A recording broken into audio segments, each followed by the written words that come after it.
Hola, hola. Hola Carmen, ¿Cómo oye, ¿qué estás? crees? Te busqué, pero porque traigo un dolor de cabeza que no te cuento. Ah, Pero nos vemos la próxima semana. ¿Sí crees? sí, claro que sí. Sí, sí, sí, Ah, bueno, tenemos mucho entonces, que charlar, no te preocupes. He estado avanzando ya bastante con la traducción, ujú. entonces pues no te preocupes.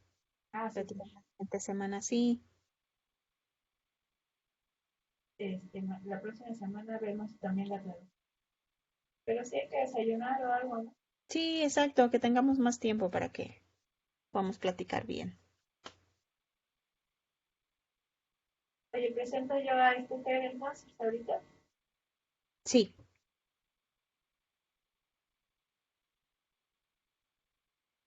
Ay, estoy haciendo unas bolas con la presentación. ¿Hasta qué hora te quedas? me voy a quedar hasta las 2. Ah, súper bien. Sí. Es ya realmente la última semana de clases. Ya. Pero como no es día último cercano a la última semana del mes, no tienen junta. Entonces ya le pedí a Carlos que él fuera por la niña y que se me diera chance bien hasta las 2 y me dijo, sí, sí, no hay problema. Ah, qué buena onda. Sí, ya, qué bueno. Sí. Estoy Oye, ¿ya súper fuiste bien. a la entrevista No. al Corniche? Ah, no, es el miércoles de la siguiente semana. Sí, sí. Ay, sí. ¿Cómo te vas a ir en camión? Pues yo creo que lo estoy pensando porque la verdad es que no sé bien cómo es en camión, pero Carlos me dijo que pues si no nos íbamos nosotros.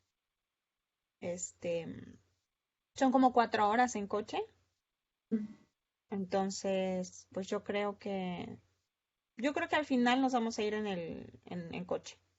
Ok. Todavía no sé si es así, todavía no sé si nos llevamos a la niña, que podría hacerse un poquito más lento, o si con todas las, este, conjuros y bendiciones y juntas, se la tendría que dejar a mi suegra,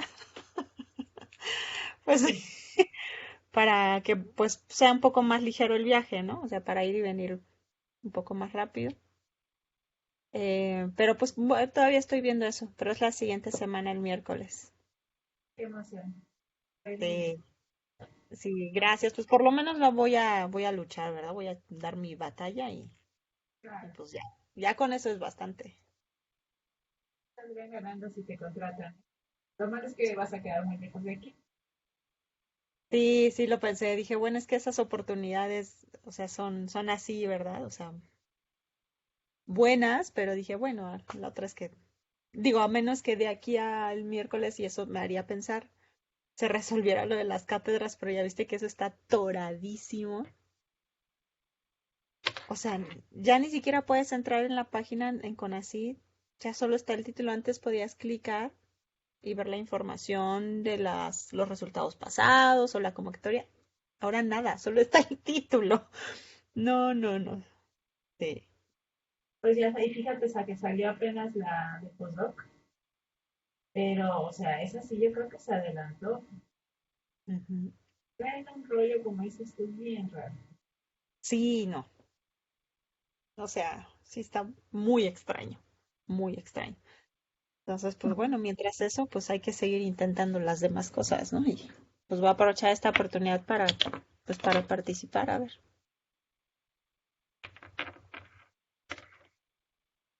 Pasa, pero eres muy buen prospecto para la plaza. Gracias. Y por lo pronto, Gracias. pues también, obviamente, vamos a seguir trabajando juntas, así es que Sí, pues claro, eso facilitaría pues todas las cosas, ¿verdad? Y a mí me da más pretexto para venir mucho más seguido a San Luis, ¿no? Si es que fuera el caso. bien. Pues sí, además, Pero pues a ver qué pasa. Digo, no sé si, porque otra cosa de avisarte era por si te llamaban, ¿no? Si te buscaban para pedir las referencias y esto, pero pues me imagino que eso lo querrán hacer después de las entrevistas. que son pues todas la siguiente semana. Esa es mi sospecha, pero sí, eso quería también por eso avisarte, ¿no? Por si acaso te buscaran. Le tengo que avisar a José Alejos, le dije a él y a Karen Dakin y los dos accedieron a dejar sus números, todo. Les tengo que avisar también por si acaso, pero bueno, a ver. Ah, o sea que ahora no te pidieron cartas, te pidieron solo... Ujú. Sí, solo un listado de nombres y números de contacto y nada más. Pues yo creo que eso se quisieron ahorrar como el papel y prefieren hablar con las personas, me imagino eso. Ahí ya está llegando Fer. Hola, Hola, Fer, gracias. Hola. Hola Carmen, ¿cómo estás? Aquí, mira, Aquí, aquí eso es lo mira. importante, Y lo ya importante. puesta. Me parece muy bien. ¿Tú Yo, cómo estás? yo creo que no estoy puesto, pero, Ah, pero bueno. seguro que sí. Seguro que sí. No sé, voy a decir que sí. Es uno de esos le decía a Claudia, le decía a Juan ahorita que estábamos afuera, estábamos echándonos un cigarro porque, ajá, que estoy tan cansado en este momento que es uno de esos días en los que dices, bueno, sí, ya rápido, vamos a hacer esto, ¿no? O las inyecciones, ¿no? Así de rápido y ya para que no duele. La curita, ¿no? Es eso nada más, pero bueno, no pasa nada. Yo creo que ya todos estamos igual. Sí, ya deberíamos, ya, no sé ya qué deberíamos hacer. Voy a probar si esta cosa funciona. Sí Se ve. funciona, ¿verdad? Sí, Sí, Sí. sí. Perfectísimo. Ok. Entonces, pues ya estamos listos para lo que sea que sea. bien, te va a ir bien, vas a ver. Y espero que sí. Va a ser le decía también a Juan que va a ser algo como muy descriptivo. Quizá al final tenga un par de cosas que quiera que discutamos entre todos. A ver si se deja, porque ya le había dicho un poco a Claudia que estoy como pensando en sostener la posibilidad de decir que en el tránsito entre el siglo XVII y el XVIII como que los textos se vuelven más casi novela de aventura que, que una cosa así como religiosa de terror. Pero pues vamos a ver qué piensan todos, ¿no? A lo mejor no llega nadie y ya nos ponemos a hablar, ¿no? Nunca quedaría grabado, no te preocupes.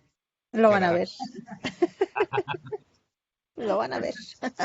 De que te vemos, te vemos. Sí, bien. Pero es más fácil Hola, May. así. O sea, que no sea en vivo. es que cuando uno dice así como, ay, es que me voy a enfrentar a los especialistas chin, Ay. yo voy a Pues poner mi cara ahorita de sí. hola, soy el nuevo. No quiero ver. No, Hola, Fe. Grecia. Hola, Maya, se está conectando May. Hola, Grecia. Hola, Grecia, buenos días. Hola, hola, ¿qué tal? Buen día. Laufer, Carmen, ¿quién más anda por aquí? May. Bien. Hola.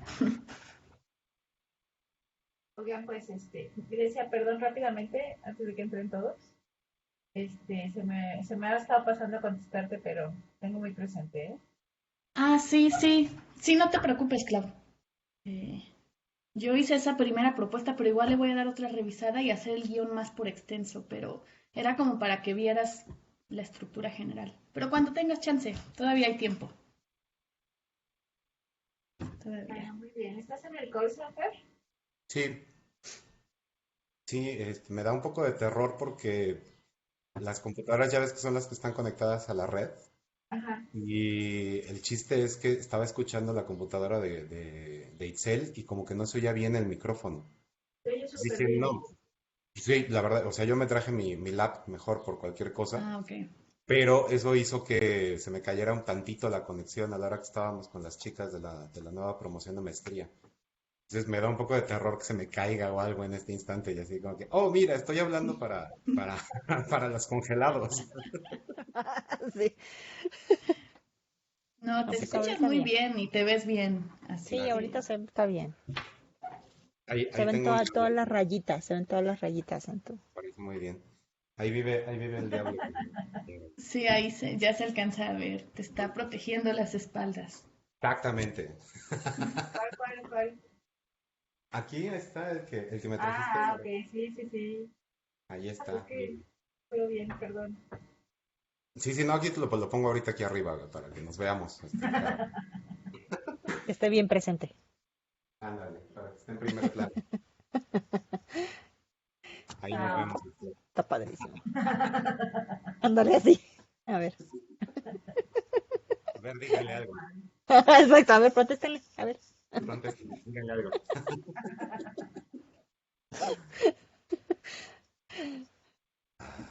Carmen, ¿en qué andas ahora? Pues mira, en un par de cosas, fíjate que han dado haciendo un par de cursos más como de divulgación y han salido por ahí algunos cursos, espero que salga otro pronto. Y también en clases de actualización para guías de turistas de Lina. Ujú. Órale, esto está bien. Entonces, está padrísimo porque pues sí, bueno, es una buena plataforma como sea, ¿no? Entonces, pues sobre todo está haciendo como eso, ¿no? Y algunas chambas que tenemos ahí pendientes, Claudia y yo, ¿verdad? Así como más, ya sabes, ¿no? De, de estos temas. Pero básicamente así eso con clases, digo, y en línea, esa es como la fortuna. De otra manera sería un poco difícil. Pero sí, sobre todo eso. Y pues nada, evaluando cosas, a ver qué más puedo hacer. Tengo, Pero tengo esta curiosidad malsana, güey. ¿Le entraste a las plazas de Michoacán? sí. Ok, ya, no digamos nada más, entonces. No, pon el diablo y cruza los dedos. Así es, sí. Te puedo decir que voy para la segunda ronda. Muy bien, perfecto. Eso ya es bastante, ¿no? Esperemos que algo bueno salga de todo esto. Pues mira, pues ¿cómo se dice eso? Como decía mi abuelito, pues mira, que estamos en la lucha, ¿no? Así que de eso no queda, por esa parte no Eso queda.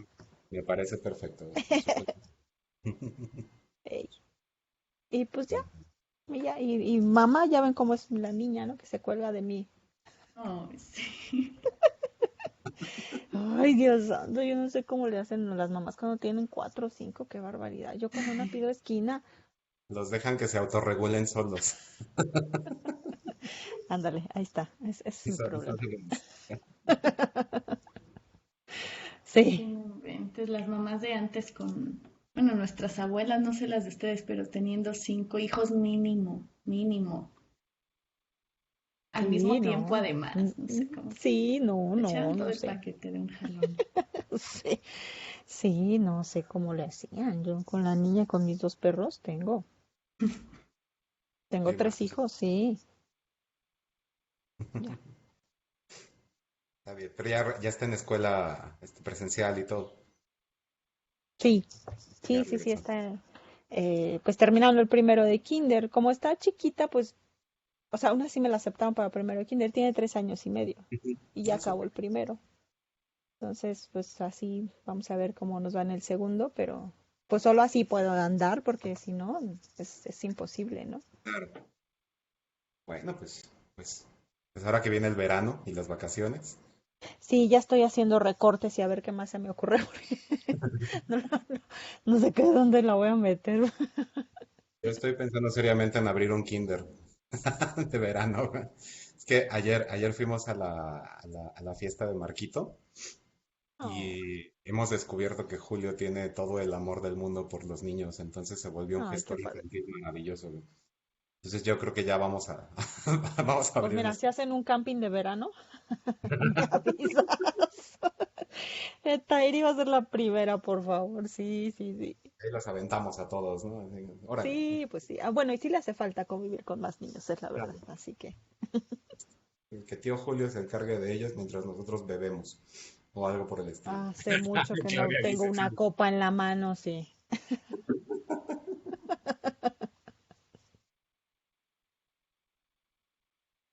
Bueno, Clau, pues tú dirás. yo creo que en un minuto empezamos, por quienes llegaron temprano. Este, iba a decirles que si quieren tomarse 3 para ir por el cafecito o el tecito, pero pues, quórum. Estoy iniciando el nombre. Hola, Juan. Hola, Juan. Nancy, hola, Ireri. Hola, buenas tardes a todos. Qué gusto estar por acá otra vez. Hola, Iriri. Mayra, Mayra. ¿qué tal? Ah, Bien, Hola, entonces buenas tenemos, tardes. Hola, lindo día. Nancy, hola. Y tenemos un Juan, me faltaba por allá, sí, pues está ya, bien. estamos listos. A ver, vamos a iniciar. Bueno, pues bienvenidos todos. Muchísimas gracias por acompañarnos a esta última sesión de las mágicas. Y bueno, en esta ocasión es un gusto para mí presentarles a un gran colega y amigo del programa de estudios literarios, que nos ha además escuchado y acompañado en todas las sesiones y que ahora nos va a presentar un proyecto sobre el diablo en el convento, o Dios y juega a los dados, la tentación demoníaca entre los.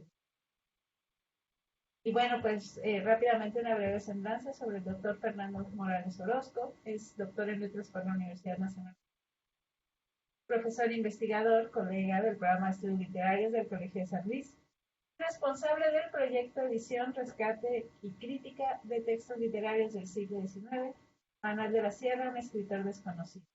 Publicó recientemente el libro Querer, Odiar y Olvidar, es la Trinidad Perpetua del Espíritu, Federico Gamboa y la novela Adulterio. Por cierto, ahora está en venta en el Corsa. Es autor de varios artículos publicados en revistas nacionales e internacionales y actualmente dirige un proyecto bellísimo que se llama En la mirada de otros, retratos de escritores mexicanos de los siglos XVI al XIX. Por cierto, participa en algunos de este seminario en colaboración con el INA y con el INVAL. Profesa Catlán UNAM es candidato a investigador del SNI, pues además se dedica a estos temas escabrosos y algunos de vampiros y brujas. Así es que es un placer para nosotros que hoy nos venga a platicar sobre uno de esos temas. muchísimas gracias, Claudia, y muy buenas tardes a todos. Estoy aquí bien acompañado con mi diablito, un regalo de Claudia, que es una cosa maravillosa. Y espero que me proteja a lo largo de esta conversación, porque como se habrán dado cuenta, pues yo me dedico a hacer otras cosas y entonces estoy apenas insertándome un poco en este rollo de la tradición sobrenatural. Eh, Escogí como una plática, como un tema, este título de Dios y juega a los dados, pensando un poco en esta frase de Albert Einstein que decía, ¿no? Dios no juega a los dados, pensando en la relatividad y pensando en que no hay un plan divino, ¿no? Pero justamente lo que quiero platicar con ustedes, lo que vengo a presentarles es acerca de lo que yo considero que es una gran apuesta de Dios Todopoderoso, y por ahí es por donde voy a entrar en las primeras pestañas de mi presentación, ¿no? Entonces, bueno, les decíamos, esto se llama El Diablo en el Convento, o Dios y juega a los dados, la tentación demoníaca entre los elegidos del Señor. Quiero comenzar por hacer un breve, espero que sea verdaderamente muy corto, recorrido, ¿no? Por estas cuestiones de la tentación, particularmente de la tentación que aparece en la Biblia. Y empezaríamos justamente, ¿no? Pensando en la primera gran tentación demoníaca, que es la que aparece en el Génesis, la de Adán y Eva. No vamos a leer el Génesis, no pasa absolutamente nada, pero sabemos todos, ¿no? Esta situación de que estaban en el jardín del Edén y que se acerca la serpiente, ¿no? Y me encanta esta idea, ¿no? De la serpiente astuta que le dice a la mujer, que le dice a Eva, ¿no? Dios ha dicho que no comáis del árbol del huerto, pensando justamente en que quienes, decía Dios, ¿no? Que quienes coman del árbol del huerto morirán. Y entonces, una cosa que a mí me parece que siempre que es muy hermoso y que al mismo tiempo es peligroso pensarlo, en términos religiosos, ¿no? Es que este árbol se llama el árbol de la ciencia, del bien y del mal, o sea, es el árbol del conocimiento. Quien come de este árbol, va a obtener conocimiento y por supuesto se va a dar cuenta de, quisiera pensar, ¿no? Esta es mi interpretación, a lo mejor trolebusera, de que al momento en el que se den cuenta, de que conozcan, de que vean cómo funciona este mundo, quizá podrían haberse dado cuenta de que el plan de Dios no era perfecto en ese sentido, ¿no? Y bueno, vio la mujer que el árbol era bueno para comer y que era agradable para los ojos, y el árbol codiciable para alcanzar la sabiduría, tomó de su fruto y comió. Y por supuesto, esta es la razón por la cual las mujeres siempre han sido vistas como las tentadoras, ¿no? Como quienes incitan al pecado a los pobres hombres. Si quieren, ya después platicamos acerca de cómo ha influido en el mundo occidental justamente, ¿no? El hecho de que sea la mujer la tentadora, ¿no? Paso rápidamente a otro de los grandes momentos, que justamente es aquí en donde yo alcanzo a percibir que sí existe un juego, que sí existe una apuesta, y justamente es en el libro de Job. Este me interesa mucho, ¿no? Que sí lo volteemos a ver, porque además el libro de Job va a ser un intertexto que va a estar jugándose constantemente en los volúmenes novohispanos o en los volúmenes barrocos de España, ¿no? Con los que voy a trabajar. Y en este caso recupero, ¿no? Del primer capítulo de Job, esta conversación, una de las pocas conversaciones que existe entre Jehová y Satanás, ¿no? Y que le dice Satanás a Jehová, ¿no? No has considerado, le dice Jehová a Satanás primero, ¿no has considerado a mi siervo Job, que no hay otro como él en la tierra, varón perfecto y recto, temeroso de Dios y apartado del mal? Satanás le contesta, ¿no? ¿Acaso teme Job a Dios en balde? ¿No le ha acercado alrededor de él y su casa y a todo lo que tiene? Extiende entonces ahora tu mano, le contesta Jehová, y toca todo lo que tiene y verás si no blasfema contra ti en tu misma presencia. A lo cual le responde entonces, he aquí que todo lo que tiene está en tu mano, solamente no pongas tu mano sobre él. Esta es la Biblia de la Reina Valera, la edición de 1960, que es la que se puede consultar. Tiene unos cuantos problemillas ahí de redacción, pero bueno, no nos meteremos en eso. Como ustedes recordarán, Job pierde su hacienda, Job pierde a sus hijos, Job termina enfermo y nunca blasfema, ¿no? Sino por el contrario, la respuesta de Job es decir, maldito el día en que nací, ¿no? Y una vez que pasa este jugueteo, que a final de cuentas es un juego entre Satanás y Jehová, este es tirar los dados finalmente, ¿no? De Dios. Dios lo que hace es que le recupera, ¿no? Su hacienda, le da nuevos hijos, y lo vuelve a convertir en un hombre rico, que es la forma en la que premia finalmente a Job, porque nunca blasfemó, porque nunca cometió una herejía en su contra, ¿no? Tenemos una tercera tentación, que esta vez es directamente, ¿no? entre Jesucristo y el demonio. Jesucristo ha pasado 40 días en el desierto vagando, ¿no? Y la primera tentación está relacionada justamente con el hambre, ¿no? Nos dice en el libro de Lucas, ¿no? que sintió hambre, que entonces se acercó por primera vez el demonio y le dice, ¿no? Toma un pan, y contesta, ¿no? No solo de pan vive el hombre, sino de toda la palabra de Dios. La segunda tentación es que lo sube al monte, justamente es este momento el que se está retratando, ¿no? En esta pintura, en este fresco de la Catedral de Ciénaga, en donde el demonio le dice a Jesucristo, que si se postra ante él, le entregará todas las posesiones que se alcanzan a ver desde lo alto del monte. Y entonces Jesucristo contesta, al Señor Dios adorarás y solo a Él servirás. La tercera de las tentaciones, nuevamente, estando también otra vez en el monte, le dice, si tú me adoras, ¿no? Te entregaré todo el mundo, ¿no? Y finalmente contesta, no tentarás al Señor tu Dios. Esa última contestación a mí la verdad es que siempre me ha parecido como muy débil, pero es una forma de poner el poder, ¿no? De decir, o sea, solamente Dios es el que está por encima de todas las cosas, y en este caso lo que sí alcanzo a percibir, ¿no? Cuando dice no tentarás al Señor tu Dios, es que Jesucristo se está poniendo en ese mismo lugar, ¿no? O sea, él se reconoce a sí mismo como Dios Todopoderoso, ¿no? Y esa es una de las razones por las cuales se sostiene el dogma de la Santísima Trinidad. Tenemos una tentación más, que esta ya no es bíblica, pero es uno de los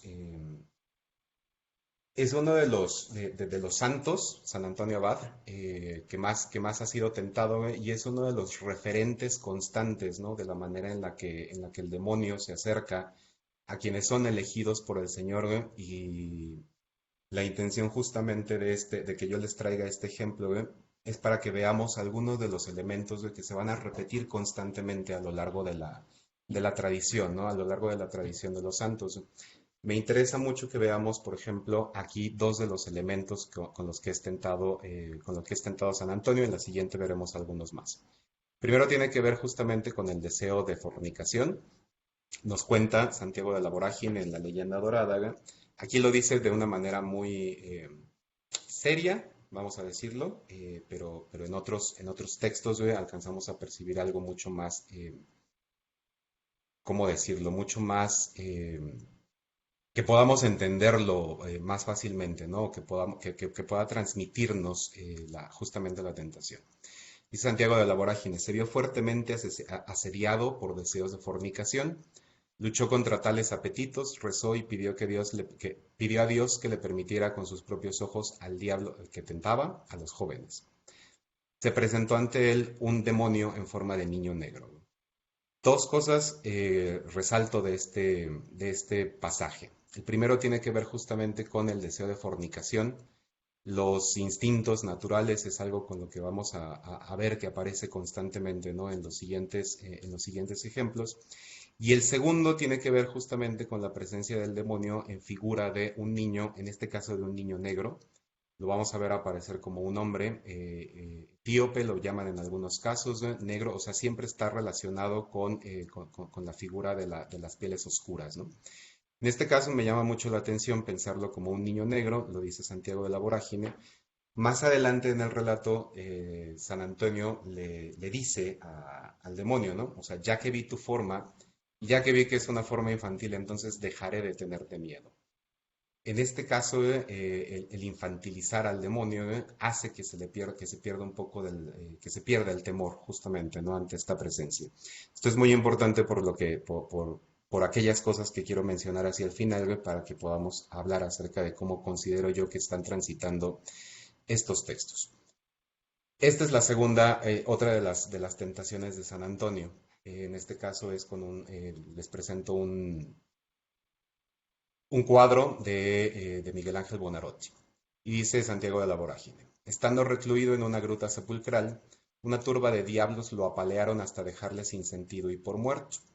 De repente, la lobreguez de la cueva se iluminó con una luz que puso en fuga a los diablos.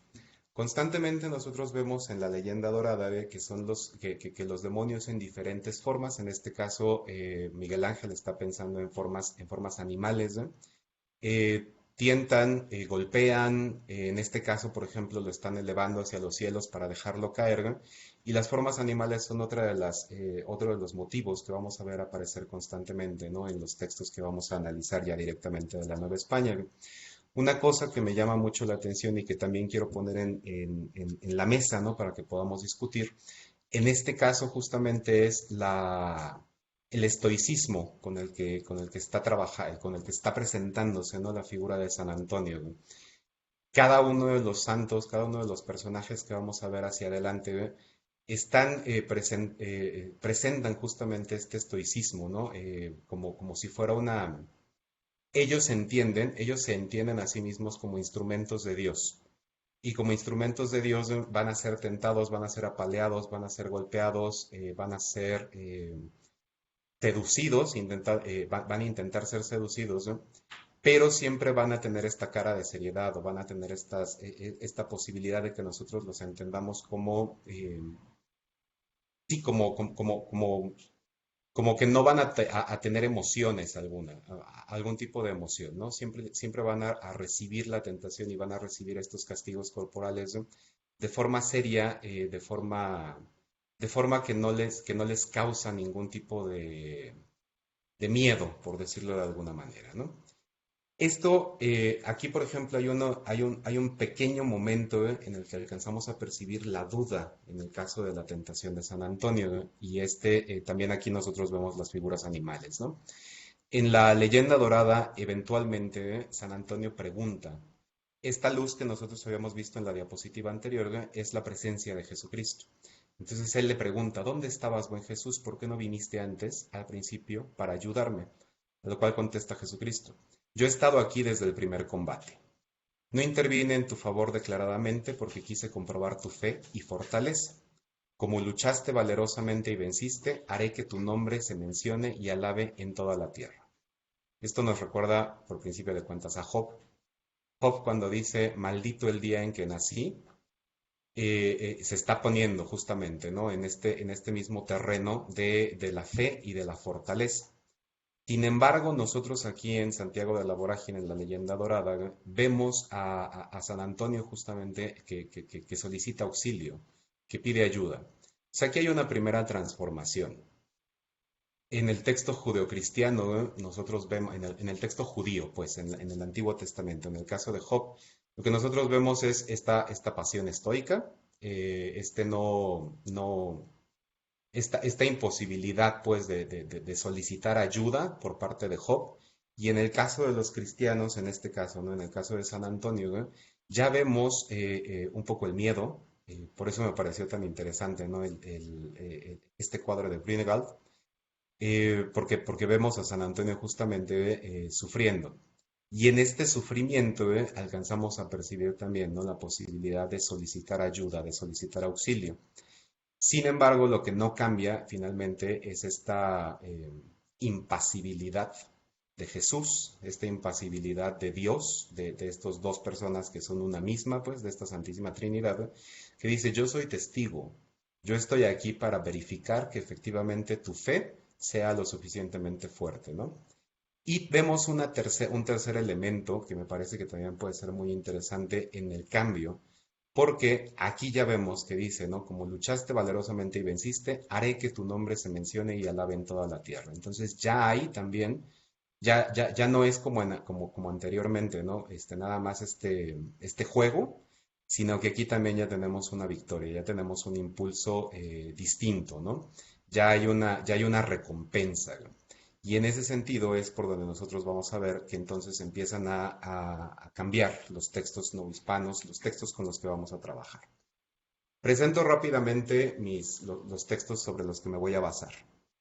El primero de ellos es la vida de la venerable madre Catalina de Cristo, Carmelita descalza, compañera de la Santa Madre Teresa de Jesús.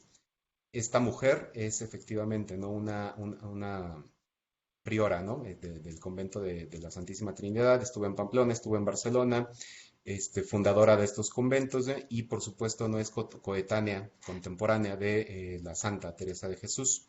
En el segundo caso voy a trabajar con las obras del ilustrísimo y excelentísimo y venerable siervo de Dios, don Juan de Palafox y Mendoza. Este es un texto muy interesante. Ahorita les platico un poco de él. En el tomo 8 nosotros encontramos justamente, ¿no? El texto que se llama Luz a los vivos y escarmiento a los muertos. Hacia adelante está otra vida de santo, la vida de San Enrique de Susón. Con él no voy a trabajar en este momento, me voy a quedar solamente con Luz a los vivos y escarmiento a los muertos. ¿Por qué me interesó este texto? Porque también hay una diferencia con lo que veremos o con lo que se sabe de algunos otros de estas vidas de santos, de estas vidas de venerables, ¿no? Don Juan de Palafox y Mendoza va a trabajar con un personaje que se llama Francisca del Santísimo Sacramento. Francisca del Santísimo Sacramento es una monja que vivió también en el siglo XVI, a finales del XVI, principios del XVII, y como veremos hacia adelante, ella escribe pequeños párrafos acerca de su vida. Y en ese acerca de su vida, lo que nosotros vemos justamente es cómo tiene conexión con las ánimas del purgatorio. Francisca del Santísimo Sacramento entra en contacto con diversas almas del purgatorio, ¿no? Y ella como mediadora lo que hace justamente es hablar con los parientes, con la gente que todavía está viva para solicitar misas, para solicitar velas, para solicitar diversos favores, ¿no? Para que estas almas puedan salir del purgatorio. Pero este es un texto muy interesante porque, como les digo, son pequeños párrafos a los cuales Palafox y Mendoza les inserta notas que son realmente el gran cotexto, por decirlo de alguna manera, de este luz a los vivos y escarmiento a los muertos. Porque Palafox, a final de cuentas, como obispo, como conocedor de la religión, lo que va haciendo justamente es hablar intertextualmente de lo que está viviendo esta mujer, de lo que se ve que nos menciona, pero también nos hace referencias a la Biblia, a los textos canónicos, a los doctores de la iglesia y entonces va comentando las razones por las cuales considera que esta es una mujer santa. A ninguna de las dos la santificaron, pero bueno, ahí eso ya es otro cantar, ¿no? Algo con lo que tendríamos que empezar que podríamos analizar desde otra perspectiva justamente, ¿no? Para ver por qué razones estos textos, aun cuando están hablando de personajes venerables y que están hablando de los españoles, no fueron santificados. En el caso de la Nueva España, voy a trabajar con estos dos textos, la vida de la venerable Madre Isabel de la Encarnación, Carmelita Descalza. Aquí hay un paralelismo porque Carmelitas, la primera que había mencionado, aquí también hay una Carmelita. Y este texto es de 1675 y lo vamos a comparar justamente con otro texto, La vida prodigiosa del venerable siervo de Dios, Fray Sebastián de Aparicio, escrita por Fray José Manuel Rodríguez, pero este texto ya es de 1769. Estos dos personajes son muy importantes para la tradición novohispana, ¿eh? Isabel de la Encarnación es uno de los personajes, justamente por aquí es por donde yo llegué, porque Isabel de la Encarnación, esto es como una acotación aparte, la menciona Laureana Wright en su nómina de escritoras mexicanas. Y es muy interesante porque la menciona justamente hablando acerca de que es una mujer que escribió pequeños fragmentos de su vida, pero también escribió poesía, pero esa poesía no ha llegado hasta nosotros, entonces no sabemos exactamente dónde hayan podido quedar esos textos. Como yo trabajaba con el siglo XIX y estaba justamente en el proyecto de retratos literarios, intenté averiguar quién era Isabel de la Encarnación y así fue como brinqué hacia atrás. Y con Sebastián de Aparicio yo tengo ahí más bien una historia personal que tal vez después les platique, ¿no? Y que hizo que yo me volviera como, pues no devoto como tal, pero sí es uno de los personajes que va a estar en el santoral y en el altar, conviviendo con este demonio que vive aquí conmigo en este cubículo. Voy a dividir esta presentación. Quiero platicar entonces con ustedes acerca de estos textos y quiero empezar justamente por los castigos corporales. ¿Cómo es que muchos de estos motivos que vimos aparecer, ¿no? Con San Antonio Abad, exactamente, ¿no? Van a ser repetidos y van a ser repetidos constantemente. Entro entonces con el texto de la Venerable Madre Catalina de Cristo. Esta es la página, pues sí, el folio completo, ¿no? En donde se habla justamente, ¿no? De la enemistad de los demonios con las monjas de Soria y los sucesos que la Madre Catalina de Cristo vivió en este tiempo. Aquí me interesa sacar algunos cuantos párrafos, porque como estamos hablando, como se está hablando justamente de la fundación del convento de Soria, el demonio va a intentar va a intentar pelear justamente, ¿no? Con las fundadoras de este convento, ¿no? Me quedo solamente con algunos pequeños momentos para que ustedes lo vean. Primero, en el trato común con Cristo se aventajaban de suerte que el enemigo común les hacía guerra descubierta.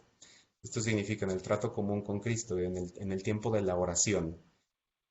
Más adelante veremos justamente, ¿no? También cómo interrumpen la oración constantemente los demonios. Con María de Cristo, una de las monjas, tuvo grandes peleas. Ella, con la gracia del Señor, lo tuvo tan rendido que con la correa lo azotaba. Esto aquí, por ejemplo, me parece una cosa distinta de lo que se nos dice constantemente en la tradición. Porque me llama la atención que esta mujer es una mujer activa, activa en el sentido de que no está sufriendo estoicamente como los santos anteriores, ¿no? Sino que esta mujer tiene la posibilidad de azotar a los demonios con las correas. Esto me parece que es raro. Son dos líneas que aparecen ahí en algún lugar de esta página que les presento, pero que son completamente distintas o que son, sí, que son como un lunar en medio de estas mujeres, ¿no? Por el contrario, por ejemplo, a Preciosa de Santo Domingo, el demonio le daba fieros golpes, la arrastraba por el suelo, la acoseaba y una vez le puso un dogal en el cuello para ahogarla, pero llamando al Señor con gran fe y devoción, se libraba de él, como lo hacía San Antonio Abad, ¿no? Cuando le decía, ¿por qué no viniste en mi ayuda? Aquí hay, por ejemplo, un cambio también en esa forma de entender a Jesucristo como un solo testigo de estos castigos corporales, ¿no? Aquí sí hay una intervención, entonces aquí también hay un pequeño cambio, ¿no? Y lo que me llama la atención de este texto, en este caso, por ejemplo, de los castigos corporales, ¿no? Es que quien lo está escribiendo, ¿no? Las llama, menciona a estas mujeres como amazonas del Carmelo, pensando en el hecho de que son entonces guerreras. Aquí hay una gran diferencia entonces, porque no son monjas, otra vez, ¿no? Esta idea de que no son estoicas, de que no van a sufrir estoicamente el martirio, ¿no? Sino que son guerreras, ¿no? En el momento en el que nos dice que son amazonas, entonces las estamos presentando, las estamos entendiendo de una manera diferente. Por el contrario, en el caso de luz a los vivos y escarmiento a los muertos, la relación de la venerable Sor Francisca del Santísimo Sacramento, este es uno de los párrafos, por ejemplo, ¿no? Que escribe ella. A 26, desde las 2 a las 4 de la mañana, me duró una gran pelea que tuvieron conmigo 3 demonios. El número 3 va a estar apareciendo constantemente, ¿no? Fueron 3 veces las tentaciones de Cristo, en este caso son 3 demonios. Sacándome de la cama, me arrastraron por la celda dándome muchos golpes contra el suelo. Yo me volví a la cama y ellos volvieron a sacarme. Aquí hay estoicismo nuevamente en el sentido de que ella no les discute, ella no les pelea, simple y sencillamente vuelve a la cama. Ellos volvieron a sacarme amenazándome que me habían de perseguir. Yo les dije, y aquí también hay una distinción, que hiciesen lo que Dios les daba licencia. Dejáronme muy molida. Aquí entonces vemos una nueva forma, que hay como una cuestión verbal que ya nos hace entender justamente, ¿no? Este estoicismo, esta impasibilidad ante el tormento. Hagan lo que Dios les dé licencia. Entonces están aceptándose como instrumentos divinos. No hay duda, como lo veíamos en San Antonio, en este caso Sor Francisca se está aceptando como un instrumento de Dios.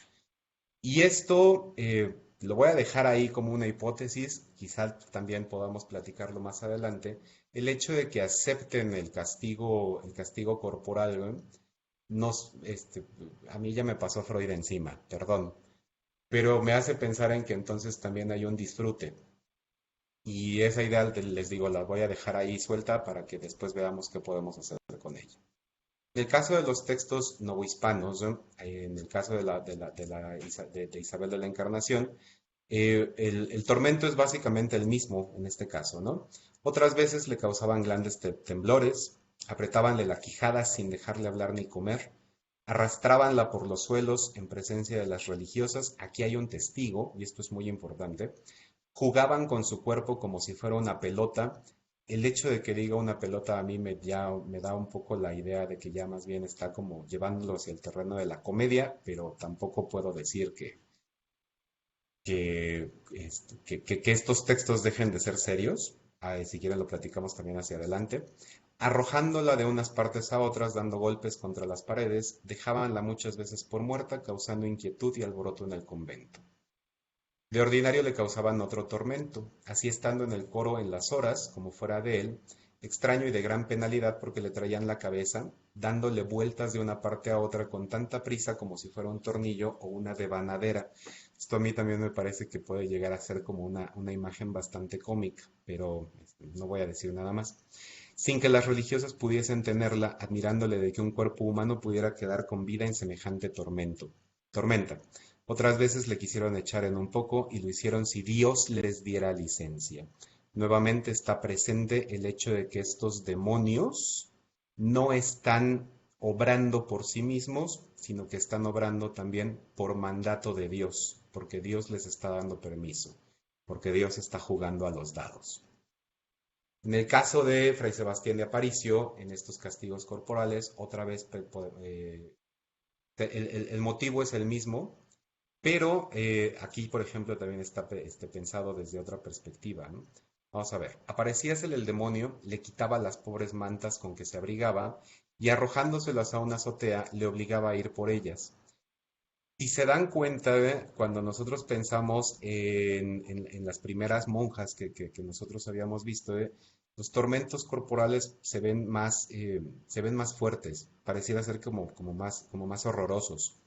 En el caso de Isabel de la Encarnación la utilizaban como una pelota o le daban las vueltas a la cabeza como un tornillo, pareciera como caricaturesco. En este primer tormento, ya hasta parece así como si el demonio no hubiera tenido suficiente poder, como si no quisiera ser violento. Le quita las mantas nada más y se las arroja a la azotea. Es como una travesura. De estas, que reputaba la malicia el tentador ligerísimas burlas, pasó a satisfacer en él algún modo su odio. Unas veces con descargar sobre él pesadísimos golpes, otras con levantarlo en lo alto y dejándolo caer, proseguir arrastrándolo de lo más bárbaramente por el suelo hasta quedar su fatigado cuerpo casi exánime, pero sin menoscabo de la invencible fortaleza de su espíritu.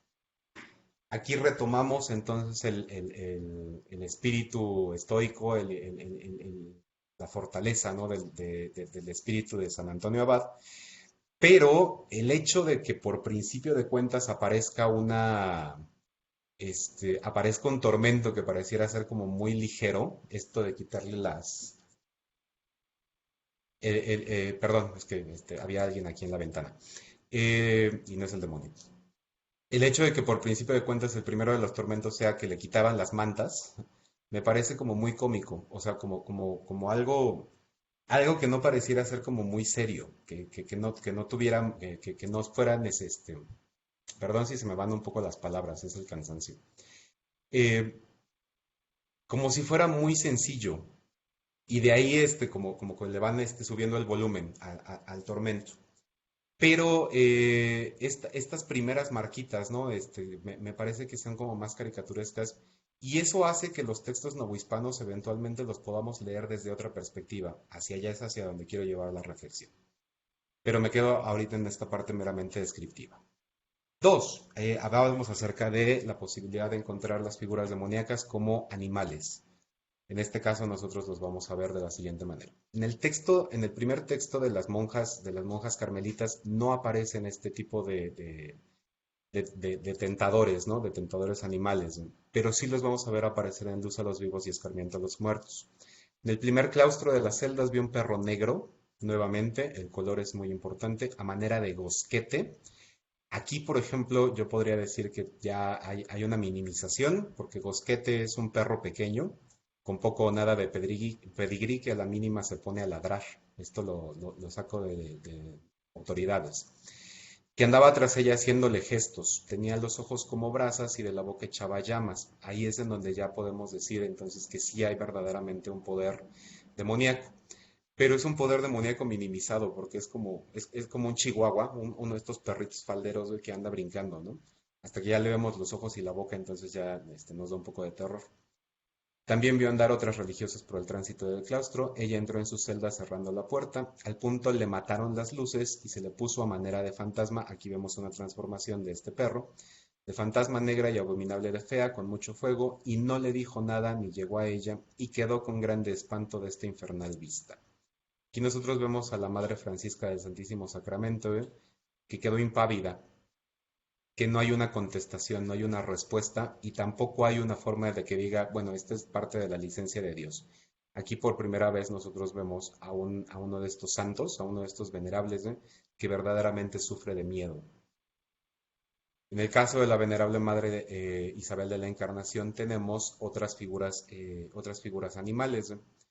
Aquí nosotros tenemos a tres grandes demonios que son los que la van a estar, tentando, que la van a estar golpeando constantemente. El tercero de ellos lo vamos a ver en la siguiente parte. El uno de estos tres asistentes y verdugos tenía forma de una disforme culebra. Recuperamos entonces la figura de la serpiente del Edén. Que le ceñía por la cabeza, frente y sienes con intolerables dolores. El segundo en forma de una espantosa serpiente que le enroscaba por la cintura. Y constantemente en la vida de la venerable Isabel de la Encarnación vamos a ver a estas dos culebras que van a estar siempre alrededor de su cuerpo, ¿no? O sea, uno de la cabeza y uno de la cintura, lo cual sí, nos hace pensar entonces que es una tentación, no una tentación, es un demonio que está influyendo sobre su pensamiento, y hay otro demonio que está influyendo sobre su deseo carnal, ¿no? Está enroscado en la cintura. El tercero, como les digo, lo veremos en la siguiente parte. El escuadrón de los demás demonios, porque hay demonios que constantemente están azotándola, asustándola, molestándola, ¿no? Venía en diversas formas y figuras: leones, tigres, lagartos, toros, tortugas, perros, gatos, cangrejos, chicharras y otros animales. Y estos van a estar constantemente presentes también en la narración. Aquí hay uno que me parece que es muy interesante y tiene que ver también con la vida en el siglo de Fray Sebastián de Aparicio. Fray Sebastián de Aparicio es un hombre que antes de entrar al convento se dedicó a la hacienda, se dedicó al arado y a los trabajos de siega de sementeras, ¿no?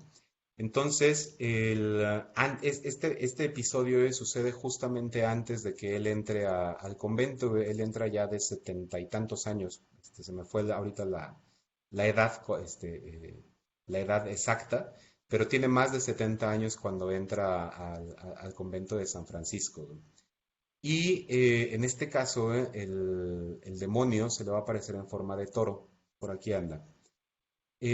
Aguardó a que saliese una noche Sebastián a velar sus sembrados, como lo tenía de costumbre, y saliéndole al encuentro un furioso toro en que se transformó el demonio, le acometió con el ímpetu de quien lo iba a despedazar, más ufano de su natural valor Aparicio, saltando del caballo. Imagínense, es un hombre de 60 años, está saltando del caballo, lo aguardó a pie y, haciéndolo de las astas, comenzó a lidiar con él hasta las 2 de la mañana, en que, conociendo que su ferocidad era de distinta especie que la de los comunes, acudió al cielo su espíritu, de donde tuvo pronto el socorro. Nuevamente, aquí alcanzamos a ver justamente cómo Jesucristo, o cómo alguien del cielo acudió a su socorro.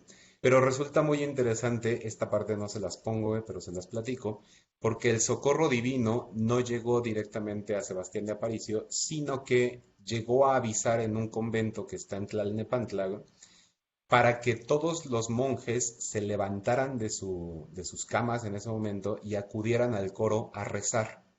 Y mientras estaban rezando, terminó entonces la lidia de Sebastián de Aparicio. Al terminar el rezo, salieron todos para buscar en dónde se encontraba Sebastián, y lo vieron que venía caminando muy campante, porque ya había logrado dominar él solo a este toro. Y esta es una imagen que recupero de la Capilla de las Reliquias de Sebastián de Aparicio en San Francisco, Puebla, donde justamente vemos, ¿no?, a Sebastián domando al toro, ¿no? Entonces, estas son formas de tentación a través de los animales. Una tercera forma de tentación es justamente interrumpir las oraciones, ¿no?, porque es la manera en la que se está en comunión con Jesucristo. En este caso, empiezo justamente, ¿no?, con la Madre Catalina, en el primer texto hispánico del que les había hablado, ¿no? Y veamos, ¿no? Dice: valióse de esto el demonio, y envidioso las quiso turbar con hacerlas miedo. Sentía ese ruido de noche, y con ser la Madre Catalina una mujer de grande ánimo, nuevamente la presencia del ánimo, le causaba horror, aunque antes de amanecer 1 y 2 horas se iba al coro, y entonces empezaban a rezar. Estando el día de Santa Ana en la comunidad de Maitines, oyó distintamente grandes golpes en la pieza de la portería, como si alguien estuviera tocando para poder entrar al convento. Acudieron a tañer las campanas. Generalmente cuando se tocan las puertas en el convento por las noches, es para avisar de alguien que necesita la extrema unción. Y entonces la idea era justamente, ¿no?, socorrer. En esto la madre conoció quién causaba el ruido. Las monjas estaban tan turbadas en el coro que hicieron mucho en proseguir los maitines. Pasaron trabajosamente la noche, y fuera mucho más si la prudencia de su madre no la atajara. Nuevamente, ¿no?, esta idea del estoicismo de estas figuras venerables. Es la única manera en la que pueden conjurar el miedo, ¿no?, el resto de las monjas, porque la madre superiora, la Madre Catalina, estuvo ahí impasible para sostener, ¿no?, esta oración. En el caso de la vida de Fray Sebastián de Aparicio, la primera tentación, la segunda es el toro, la primera tentación es esta. Se recogió a orar Sebastián, y cuando más engolfado estaba en su oración, se le puso delante el demonio en la horrible figura de un descomunal etíope, nuevamente el hombre negro, que con un tridente o bielgo comenzó a incitar a que se levantase y saliese a aventar una parva de trigo que tenía trillada en la era, pues estaba corriendo un viento de lo más a propósito para el efecto. Aquí la tentación es distinta, en la medida en la que Sebastián todavía no está en el convento, ¿eh? Y como está trabajando entonces en sus tierras, en sus arados, ¿no? Había terminado justamente, ¿no?, de recoger el trigo, ¿no?, y lo había dejado hecho un montículo, ¿no? Y la tentación justamente es interrumpir la oración, ¿no?, porque el viento se va a llevar ese trigo, ¿no? A lo cual Sebastián de Aparicio le va a responder más adelante, ¿eh? Ya sé quién eres. ¿Por qué? Porque lo puede identificar, ¿no? En el sentido de que se le aparece un descomunal hombre negro. Ya sé quién eres y no vas a interrumpir mis oraciones. Por último, pienso justamente en formas de tentación a través de las formas humanas, ¿no?, que es yo creo que siempre son las más divertidas, ¿no? En el caso de luz a los vivos y escarmiento a los muertos, ¿no?, nosotros ya vimos hacia atrás, ¿no?, justamente la aparición de niños, la aparición de hombres, y en este caso nosotros vamos a ver justamente, ¿no?, la aparición de este hombrecillo negro. Dice lo siguiente. Venida a la celda, acabados los maitines, a poco rato mataron la luz, y luego se le apareció un hombrecillo negro de muy mal talle, y la amenazó que la había de perseguir. Esta es a Francisca del Santísimo Sacramento. Ella con ánimo le respondía nuevamente, haz lo que Dios te diere licencia, que no te tengo miedo. Ese que no te tengo miedo es algo nuevo, algo novedoso. El hecho de decir no te tengo miedo, ¿no?, también nos está hablando entonces de la fortaleza de nuestros personajes, de este venerable, ¿no? Pero en el momento en el que dice no te tengo miedo, yo alcanzo a percibir, esto también lo dejo para la conversación final, ¿no?, que hay un pequeño atisbo de soberbia de parte de Francisca del Santísimo Sacramento, razones por las cuales eventualmente no se puede canonizar a estos personajes. El pecado de soberbia es un pecado capital. En el caso de la venerable Madre Isabel de la Encarnación, las apariciones humanas son sensuales. Aquí tenemos una.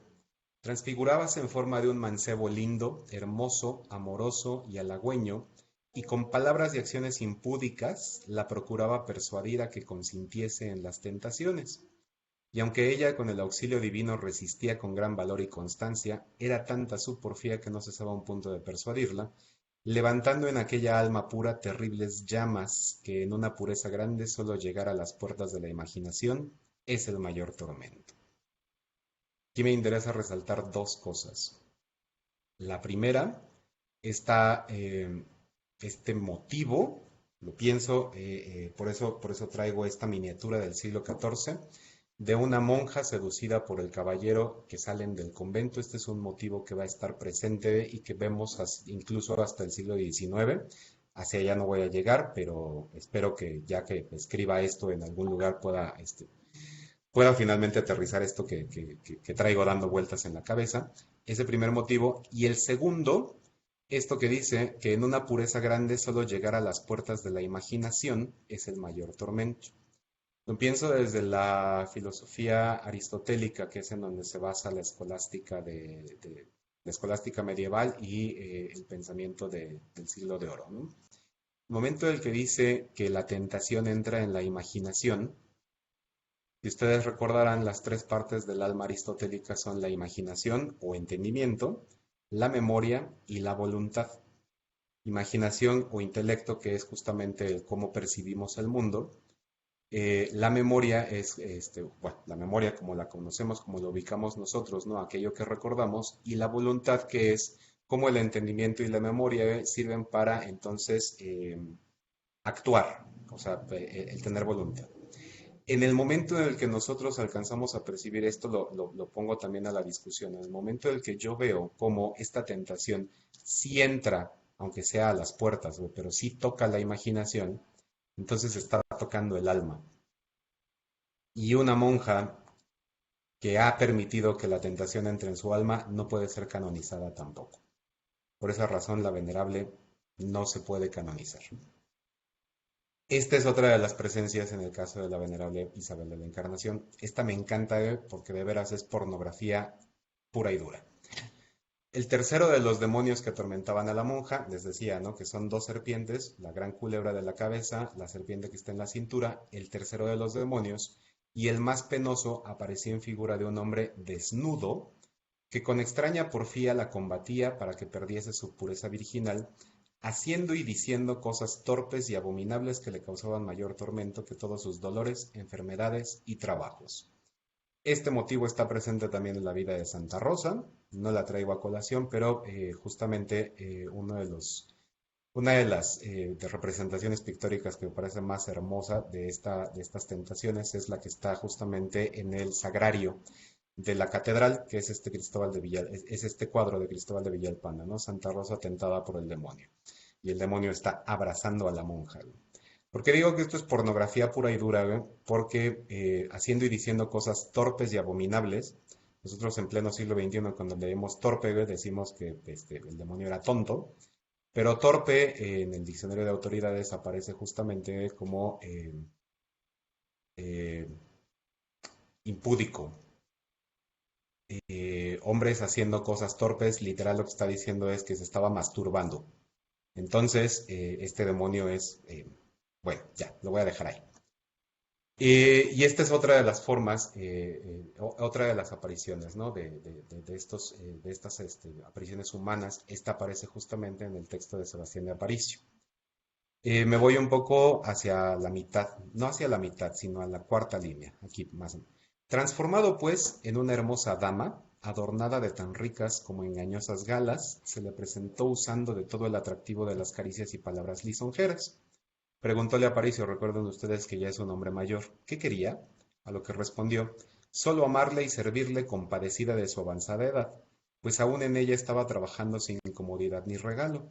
Sabía muy bien el cielo y ojalá y lo acabaran de conocer también los hombres, cuánto es más de temer una mujer deshonesta. Acuérdense ustedes de Eva. Eva es una mujer deshonesta porque tentó a su marido, pobre Adán inocente y sonso, ¿no? A comerse la manzana. Tanto más es de temer una mujer deshonesta que una fiera, y así no permitió en esta como en la antecedente lucha el espacio de 2 horas, sino que revelándole el enemigo que bajo aquel engañoso aspecto se ocultaba, valiéndose a Aparicio del arma poderosa de la cruz, lo hizo desaparecer por tercera vez, avergonzado. La cruz como motivo, como elemento, ¿no? Como símbolo para hacer desaparecer a los demonios, ¿eh? Es algo que va a estar presente justamente en la tentación de San Hilarión, que es otro texto con el cual no me metí en este momento, pero les traigo justamente el cuadro, ¿no? De Octave Taisser, en donde vemos justamente a San Hilarión empuñando la cruz, ¿no? Mientras todas estas figuras humanas, estas mujeres tentadoras, ¿no? Empiezan a volar y a desaparecer. Esto es lo que traigo entonces de mi presentación. Dejo de compartir.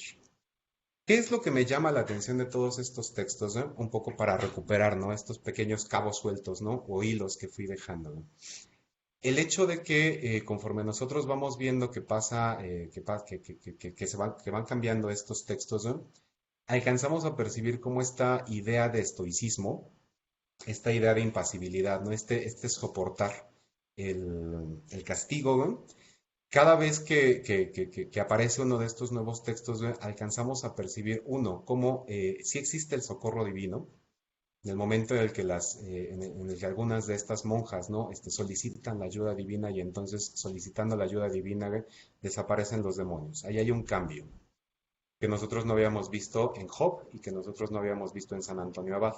Lo vemos particularmente en este último texto, ¿no? de Sebastián de Aparicio, ¿no? O sea, ahí hay un cambio justamente, ¿no? En la manera en la que Dios dejó de jugar a los dados, ¿no? O sea, como que ya termina por meter la mano, ¿no? y salvar a sus venerables, ¿no? En segunda, una de las cosas que a mí me llama la atención, particularmente con Isabel de la Encarnación y con Sebastián de Aparicio, ¿no? Es que este demonio que infunde miedo, que infunde terror a Francisca del Santísimo Sacramento, ¿no? En el caso de Luz a los vivos y Escarmiento a los muertos, o en el caso de las monjas carmelitas, ¿no? Ahí hay un terror que de este lado nosotros ya no lo alcanzamos a percibir tan fácilmente. Incluso yo me atrevo a pensar en Sebastián de Aparicio ya más bien como un héroe de novela de aventuras, domando él solito a sus 60 años al toro. lo cual es extraño, ¿no? O sea, no es uno de estos santos que son tentados y que esperan pacientemente, ¿no? A que Dios los libre. Ahí ya hay una cuestión de acción. Y en Isabel de la Encarnación sucede de la misma manera, ¿no? O sea, esta mujer particularmente entre las múltiples enfermedades que tiene y entre las múltiples visiones que tiene, eventualmente les va a decir a los demonios, ahí sí que no, eso sí que no, no hagan eso. Si Dios les dio licencia, adelante, sigan atormentándome. Pero si Dios no les dio licencia, entonces váyanse todos, ¿no? O sea, yo alcanzo a percibir a Isabel de la Encarnación de una manera diferente. Y esto me daría la posibilidad, a reserva, por supuesto, de trabajar, ¿no? Con más de estos, con muchos más de estos textos, de pensar que en territorio novohispano, Isabel de la Encarnación y Sebastián de Aparicio, ¿no? En territorio novohispano, estas vidas de venerables, estas casi que geografías, ¿no? Tienen un tinte un poco más popular, un poco más burlesco. El hecho de que el demonio en los textos españoles entre y suene entre rayos y centellas, ¿no? Y cause el miedo a las monjas que están orando en España, ¿no? Y que de este lado nosotros vemos que le arrancan la cobija, nos da una posibilidad de entender al demonio de una forma diferente. Un demonio mucho más popular, un demonio mucho más llevado hacia el territorio de la comedia, hacia el territorio de la risa.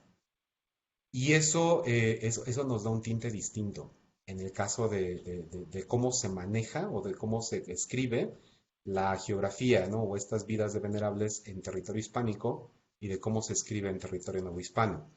Esto me encantaría que lo pudiéramos discutir entre todos porque lo tengo como una hipótesis solamente, ¿no? Entonces, abriremos el micrófono para que podamos hacer esta conversación. Lo que sí quiero poner ahí, ¿no? También para ver qué hacemos con ello, ¿no?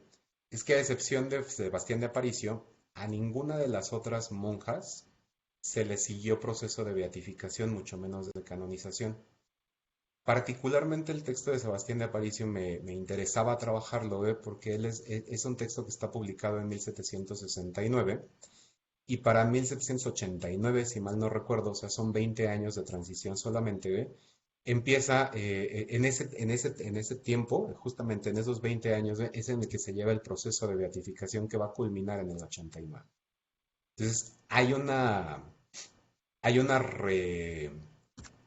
hay un traer nuevamente, ¿no? Esta figura, ¿ve? Porque además Sebastián de Aparicio él está en el siglo XVI y lo va a mencionar Agustín de Betancourt en su Menologio franciscano, pero en esas idas y venidas, ¿no? Que no fue pasado por alto su imagen, ¿no? Y es hasta el 89, 1700, o sea, ya pleno siglo XVIII, cuando finalmente se beatifica. Y este texto que les presento, ¿no? Que traigo aquí a colación, es justamente uno de los textos que se presentó para realizar este proceso, ¿no? Pero me llama mucho la atención que en este proceso, ¿no? Nosotros ya vemos a un fraile aventurero. Nosotros ya vemos más bien a un personaje que es como de novela, como de novela de aventuras, es más aventado, ¿no?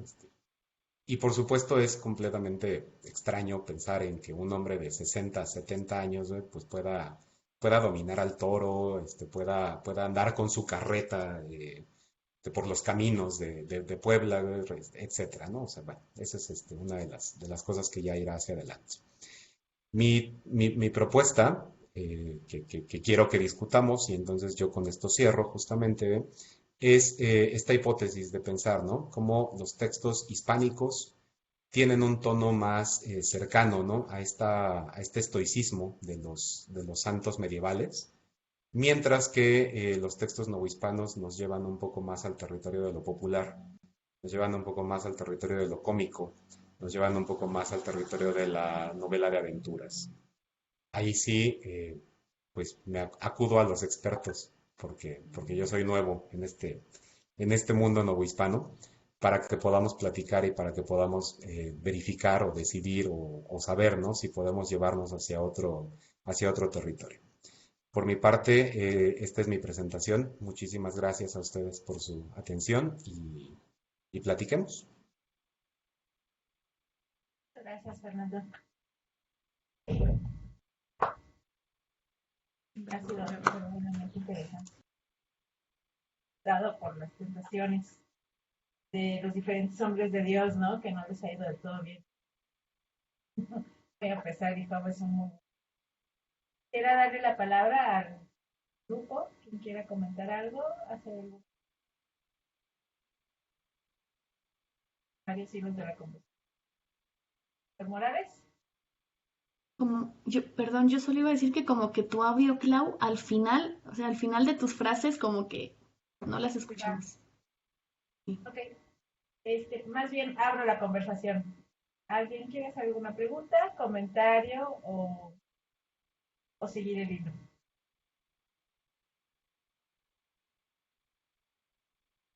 Adelante, Carmen. Eso, sí, por delante, como debe ser. Bueno, yo no quería ser la primera porque estoy segura que los demás seguramente van a poder nutrir mucho más tu presentación. Pero bueno, primero te felicito, me gustó mucho tener una lectura de estas tentaciones, de fijarnos en cómo se mueven los personajes que son golpeados por estas tentaciones y en las figuras con las que van a recibir estos tormentos, ¿no? Entre comillas. Me gustó mucho. Yo pensé en un par de cosas. No, de nada, de verdad. Creo que todos disfrutamos ver un poco las tentaciones así con esta lectura. Pensé mucho en esto que estabas comentando del momento en el que se configura la tentación y que los textos y de lo que sabemos, ¿no? Nos permite insistir en que ese momento es justo en el que se hace la oración, ¿no? En el que se entra en esa comunión. Y pues lo pensé sobre todo en función de lo poco que yo conozco, de cómo otros personajes, sean como en este caso monjas o frailes, otros personajes que son paralelos y que tienen funciones semejantes, ¿no? Y pensaba yo tanto en las personas del común y corriente que se ponen a rezar frente a una imagen, sea en una iglesia o sea en su casa, como a otros personajes que tienen una condición social igualmente reconocida, como las monjas y los frailes, y que pueden ser pues, los especialistas en distintos sistemas médicos. Y llevándolo así hacia el terreno, ¿no? de estos personajes, pues pensaba mucho en cómo en el momento en el que ellos hacen esta oración, etnográficamente también refieren a veces la irrupción, ¿no? La puesta en marcha de una tentación en tu lectura, que no va a ser más que la presencia del demonio o de algunos demonios o de alguna de estas figuras y sus desdoblamientos o sus mensajeros para romper el momento de la oración. Y en esa misma línea, pensaba que tiene toda... Mira, ahora los invocamos, Karen. Que te- que tenemos- ¿Ves? Están Me está interrumpiendo, ¿eh? irrumpiendo. Están Ay, rompiendo. pues les agradezco que me den me equiparen con uno de estos especialistas, pero no. Hablo mucho feligres. Eh, Bueno, el que este momento es muy particular porque justamente, ¿no? Desde una lectura desde la antropología, bueno, incluso la literatura, porque es Bakhtin el que crea el concepto de cronotopo, este espacio-tiempo, la ruptura, la junta del espacio y del tiempo es clave, ¿no? Para el ejercicio y la puesta en práctica de cualquier fe o cualquier momento de comunión con alguna figura, con algún numen. Y me parecía que por eso es muy lógico que sea en ese espacio, en ese momento donde tienen que irrumpir, ¿no?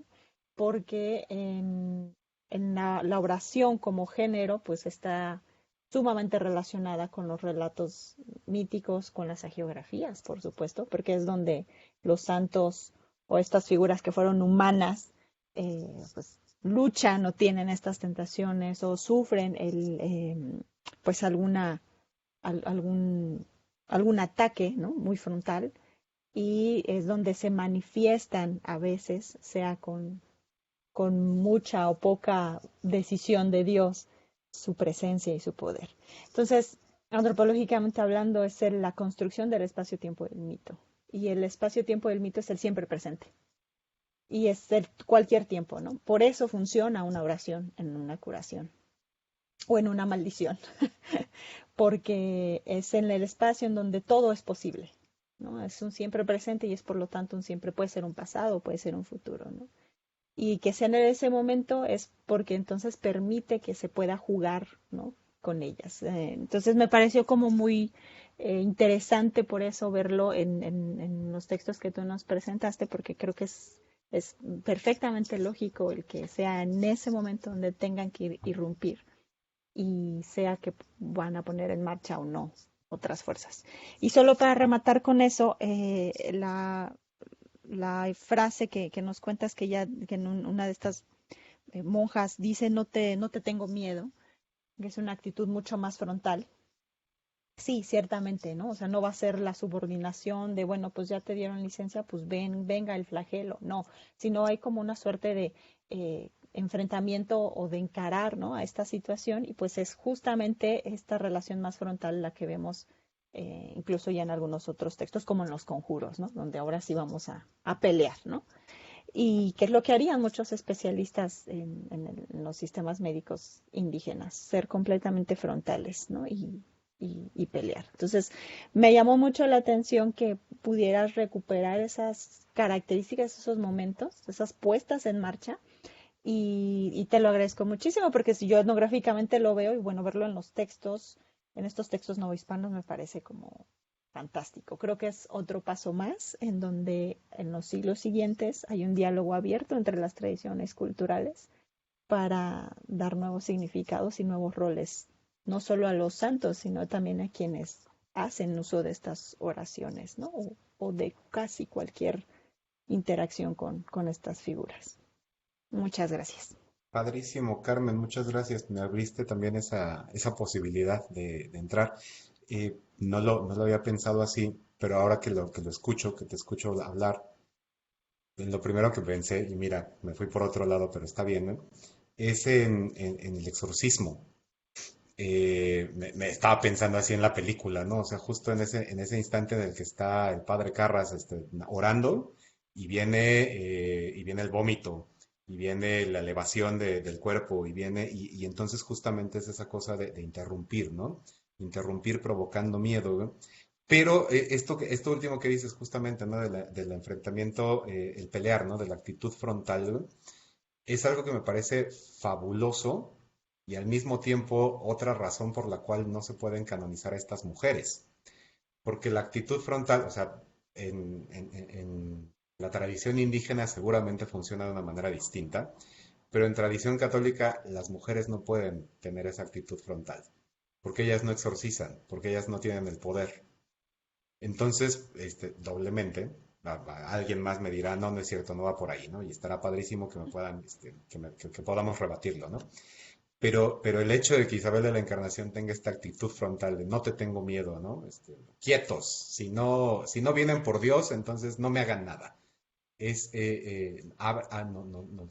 Me rompe la posibilidad justamente, ¿no? De decir, no me rompe la posibilidad, al contrario, o sea, me pone esta idea en la cabeza de estos textos, entonces ya no estaban siendo pensados, a lo mejor sí estaban siendo pensados, pero ya no funcionan para, para explicar la impasibilidad, el estoicismo que debe tener el santo, ¿ve? Y por tal razón entonces tampoco se puede abrir un proceso de beatificación para estas mujeres, porque se están poniendo al tú por tú contra la figura demoníaca, ¿no?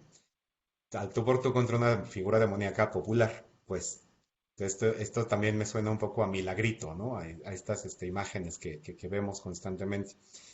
Pero me parece fantástico que entonces lo podemos pensar, me abres esta posibilidad, ¿no? Justamente de pensarlo porque entonces pareciera ser que ellas también están como empezando a entrar en el terreno de las exorcistas, ¿no?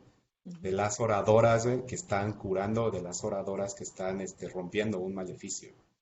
Gracias, Carmen. No, al contrario, y no será casual, creo que por eso que ciertas figuras, ciertos santos van a ser retomados en muchos pueblos indígenas porque son los que se enfrentaron, ¿no? Se les conoce Claro. como, es que lucharon, ¿no? Y eso reafirma esta condición periférica de estas figuras, ¿no? Que a lo mejor Mm. pues no van a llegar a ser santos, ¿no? Sí, sí, sí, por supuesto. Una cosa que no sé, no sé dónde se me perdió esa última diapositiva, por eso un poco trastabillé. Hay un momento de Isabel de la Encarnación en el que dice que a partir del momento en el que se da cuenta de que son demonios, ¿no? Ya no los trata más que como moscas. Y también, que también es una forma también de hacerlo más pequeño, ¿no? O sea, de Ujú. minimizarlo, ¿no? Y en lo primero que pensé en ese momento fue, o sea, yo me acuerdo de él por Ricardo Palma, por las tradiciones peruanas, ¿no? Que Santa Rosa de Lima tiene no es un enfrentamiento, pero más bien es así es que los mosquitos de Santa Rosa, ¿ve? Santa Rosa dice mosquitos no me piquen, mosquitos, mosquitos sean buenos amigos, sean buenos cuates, casi, y en el nombre de Dios les pido que no me piquen, y listo, ¿no? Y entonces se vuelve amiga de los moscos. Que es una cosa pensando en Santa Rosa, ¿ve? Que ella sí está canonizada, ¿ve? O sea, no es un enfrentamiento como tal, es a través del nombre de Dios, ¿no? Insertar una voluntad, ¿no? Para protegerse de los moscos, ¿no? Mientras que Isabel dice así de, no, o sea, ustedes son como moscas, quítense. Pero entonces hay una propuesta diferente que también hace que se vuelva como más esta actitud frontal de la que hablaste, que me pareció maravilloso el término que utilizas. Hombre, gracias. No, hombre, gracias a ti. Gracias, Carmen. No sé si alguien más de quienes nos luego.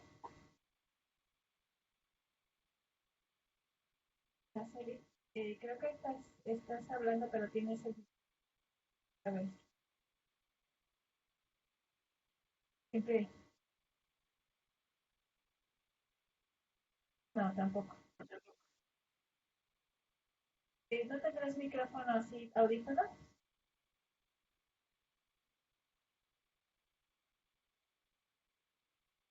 Ese. Bueno, si Ahí quieres, está. ahí está perfecto. Ay, pues mira, de chiripas, moviéndole aquí. Es que están predeterminados los micrófonos. Ah, bueno, decirle que me acordé de Santa Marta. Mm, Santa Marta llega a Francia, se va al Tarascón y domina a un dragón, ¿no? Que representa al mal. Y vaya que lo domina muy bien porque le arroja agua bendita, lo paraliza. En algunos textos, bueno, y entonces lo coge lo ata con su cinta, se quita el cinturón de su vestido y, y se lo pone al dragón y sale con el dragón, ¿no? Y les dice a los cristianos, a los que han sido asolados en el Tarascón por este dragón, aquí está, ¿no? O sea, dominada. Y en algunas versiones incluso se trepa en el dragón y sale así como cabalgando, ¿no? O sea, sí son,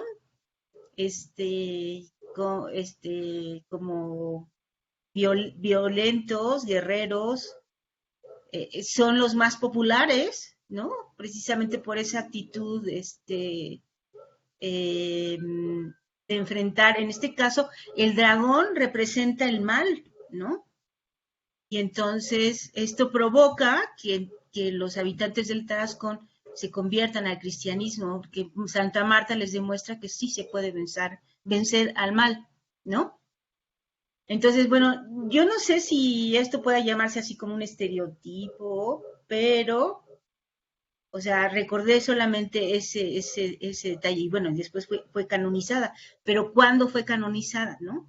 Es decir, que las canonizaciones o beatificaciones también tienen que verse desde su contexto histórico. En la Edad Media no parece no representar un problema que Santa Marta sea una santa fuerte, agresiva, ¿no? Pero tal para el siglo XVI, XVII, o sea, ha de haber como normas para beatificar y santificar a las mujeres y eso explicaría mejor, digamos, se me hace más como razonable explicarlo desde ahí, porque estas monjas que tienen una actitud fuerte frente a las tentaciones y en particular al demonio, no pueden ser canonizadas, ¿no? Digo, es un pensar, porque yo tampoco soy experta, nada más es como una reflexión sobre esto que preguntabas, ¿no? De que no fueron, bueno, que aseguras que no fueron canonizadas por esta actitud guerrera, ¿no? De las monjas que enfrentan así al demonio, ¿no? Gracias, doctora Campos, qué gusto. Sí, lo he pensado, no recordaba o no tenía noticia de Santa Marta, pero sí había pensado justamente en San Jorge, la leyenda de San Jorge Por y el dragón. ejemplo, sí.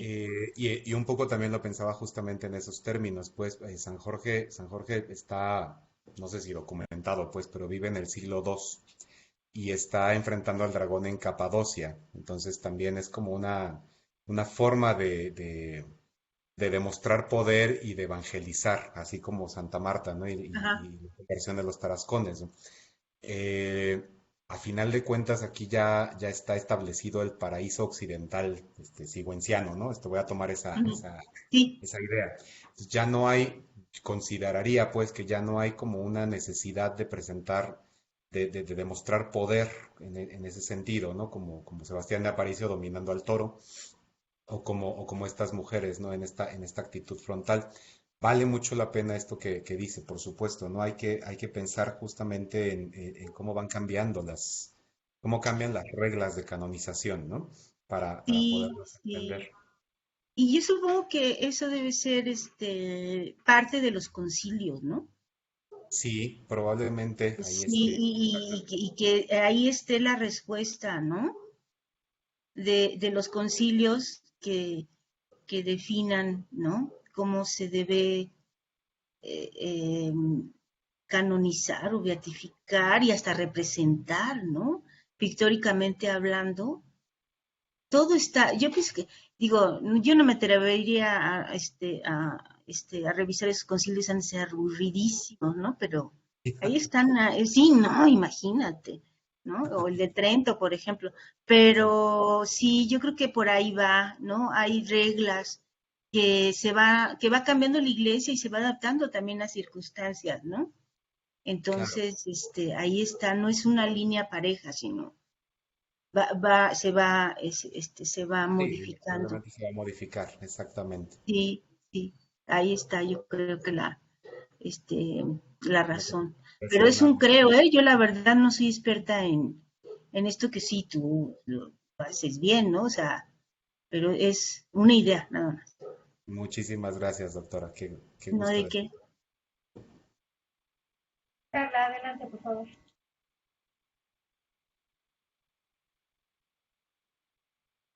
Hola, perdón, tengo problemas técnicos. ¿Sí se escucha?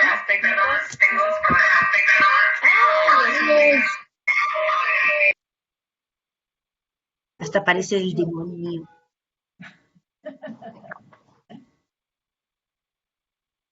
Sí, escuchamos varias veces. Ya disculpen. Ay, no. Ay, Ya, a siempre me ver, pasa esto. Ya, ¿qué? listo. Ay, ok.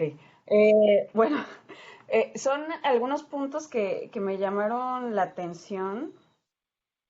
Esto que mencionó, doctor, sobre hagan lo que Dios les dé licencia, creo que una vez ya lo habíamos platicado en clase, esta idea de que, bueno, el demonio, o sea, para insertarse oficialmente en estos discursos, el demonio no puede ser más poderoso que Dios, ¿no?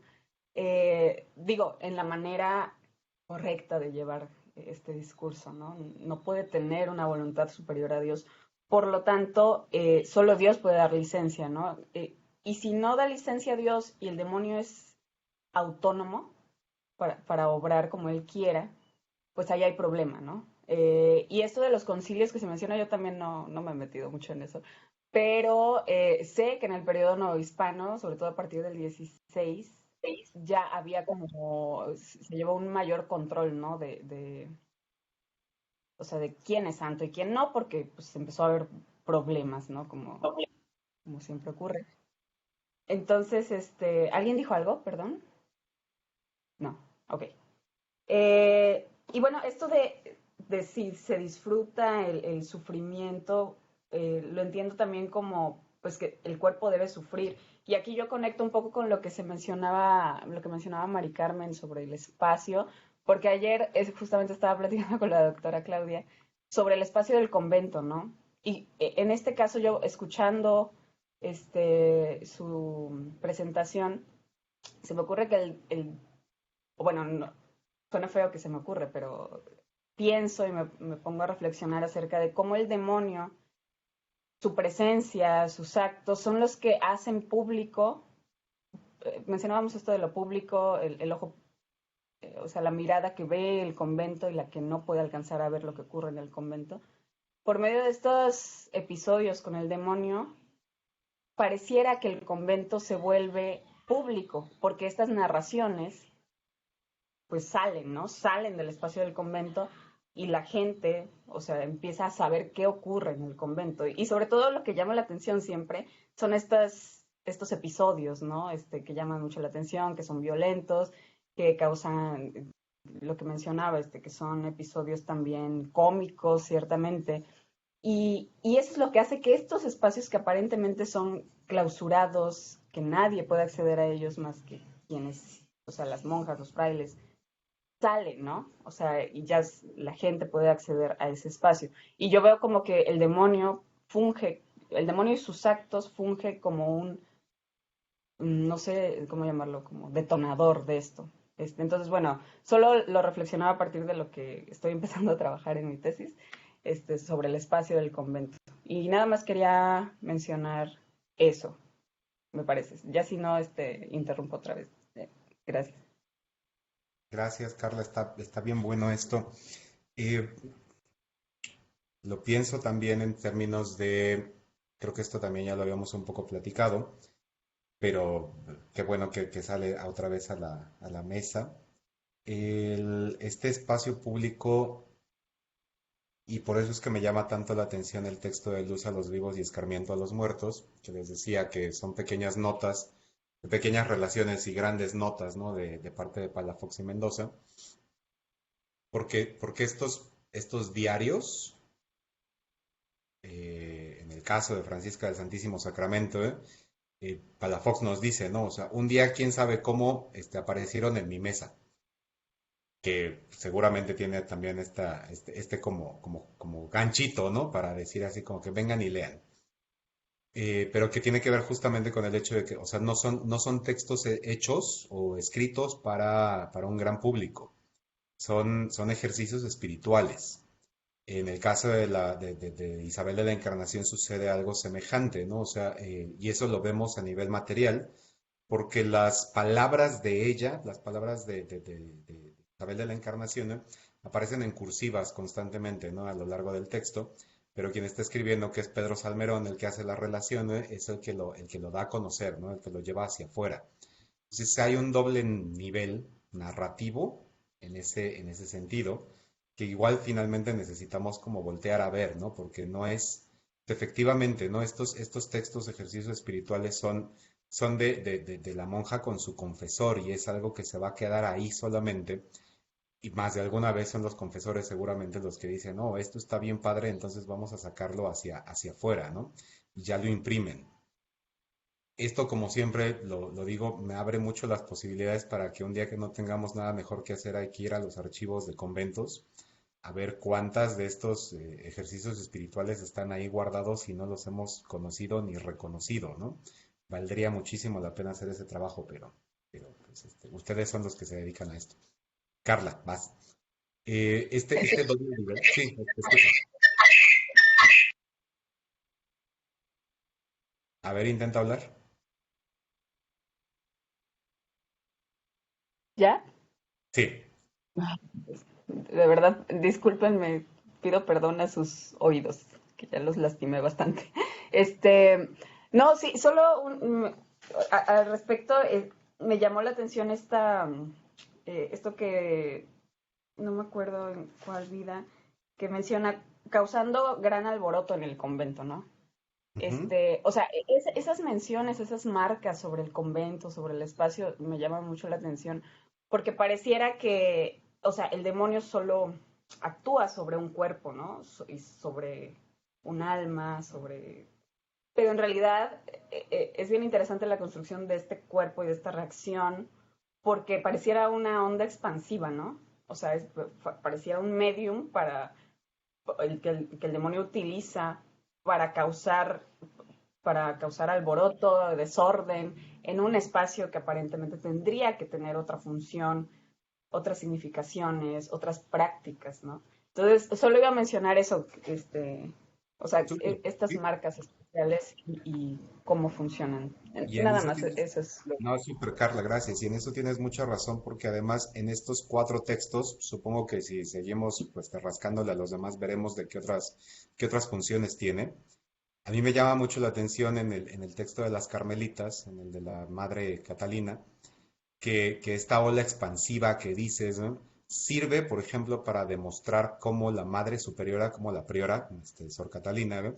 Es la que tiene la fuerza para sostener la santidad dentro de su convento, ¿no? Cuando vemos al resto de las monjas que sí, o sea, en algún momento les dice las Amazonas de Cristo, pero ese las Amazonas de Cristo aparece ahí perdido en una línea y después vemos cómo todas están temblando de miedo porque está tronando el techo en los maitines, ¿no? Y es Catalina la que está parada enfrente, impasible, y sigan la oración, ¿no? Un poco estas imágenes que tenemos todavía a estas alturas del camino de las películas, en donde alguien está inevitablemente así, parado, porque es el capitán del barco, ¿no? Y en ese caso funciona muy bien porque efectivamente esta ola expansiva nos hace entender que sin la presencia de una priora de esta envergadura, el convento se vendría abajo. Hay un sentido diferente en Sebastián de Aparicio, porque es él solo el que se enfrenta al toro, los demás, los monjes que están en Tlalnepantla a una legua, si mal no recuerdo, ¿no? De donde está la hacienda de Sebastián de Aparicio, ¿eh? Ellos son los que rezan por la intercesión, pero ellos no tienen el enfrentamiento con el demonio, pues, o sea, ellos saben porque la ayuda divina llegó y les dijo, párense todos y pónganse a orar, pero ellos no lo ven. Entonces ahí hay una función distinta en ese otro aspecto, ¿no? En el caso de Isabel de la Encarnación, funciona para, funciona de maneras muy interesantes. ¿Por qué? Si ustedes lo leen se darán cuenta, ¿eh? Es muy interesante en la medida en la que a ella la arrastran y eventualmente hay testigos, efectivamente, ¿no? O sea, sí lo dice, ¿no? Causó gran pánico en el convento. Pero esos testigos hacen que por ahí de ciertos capítulos, ¿no? Se manda a llamar entonces a diferentes confesores para que vayan y determinen si Isabel de la Encarnación es una mujer, es una iluminada, o es una obsesa, o es una ilusa. Y entonces pasan diferentes confesores a ver, a presenciar, a atestiguar, ¿no? Pedro Salmerón en algún momento dice, yo lo vi como narrador, yo lo vi, yo viví el hecho del martirio. Pero yo, Pedro Salmerón, que soy licenciado en bachiller, bla, bla, bla, bla, bla, en teología de no sé qué, no sé qué, no sé qué, certifico que todo esto sí es porque ella pidió ser mártir, por ejemplo, ¿no? Pero también dice, y pasó el obispo no sé quién, y pasó el reverendo padre no sé qué de la orden de tal, y pasó no sé quién, y ellos dijeron que era obsesa, y ellos dijeron que era una ilusa, y ellos dijeron que era tal.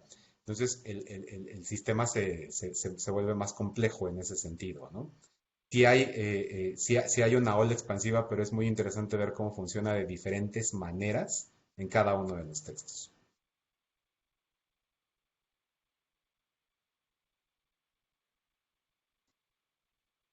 Gracias, gracias, Carla. ¿Alguien más quiere comentar algo? No, yo aprovecho un poquito Ay, perdón. No, rápidamente. Es que, en definitiva, a mí me llama mucho la atención la manera en la que, no sé si se me escucha bien, porque, pero la manera precisamente en que el diablo interviene y que de alguna forma tú lo caracterizaste muy bien. Hay un diablo popular que lleva a los personajes en efecto a adquirir determinadas características que en ocasiones en efecto parecen heroicas, ¿no? También en ese sentido,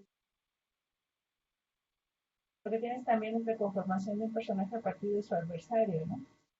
Y en este caso en particular, pues sí, el demonio, ese demonio que se convierte en todo y que además se parece muchísimo más, o una de las formas que toma más cuando se hacen denuncias a la Inquisición. En las ocasiones, en efecto, los pactos, los encuentros con el demonio son en forma.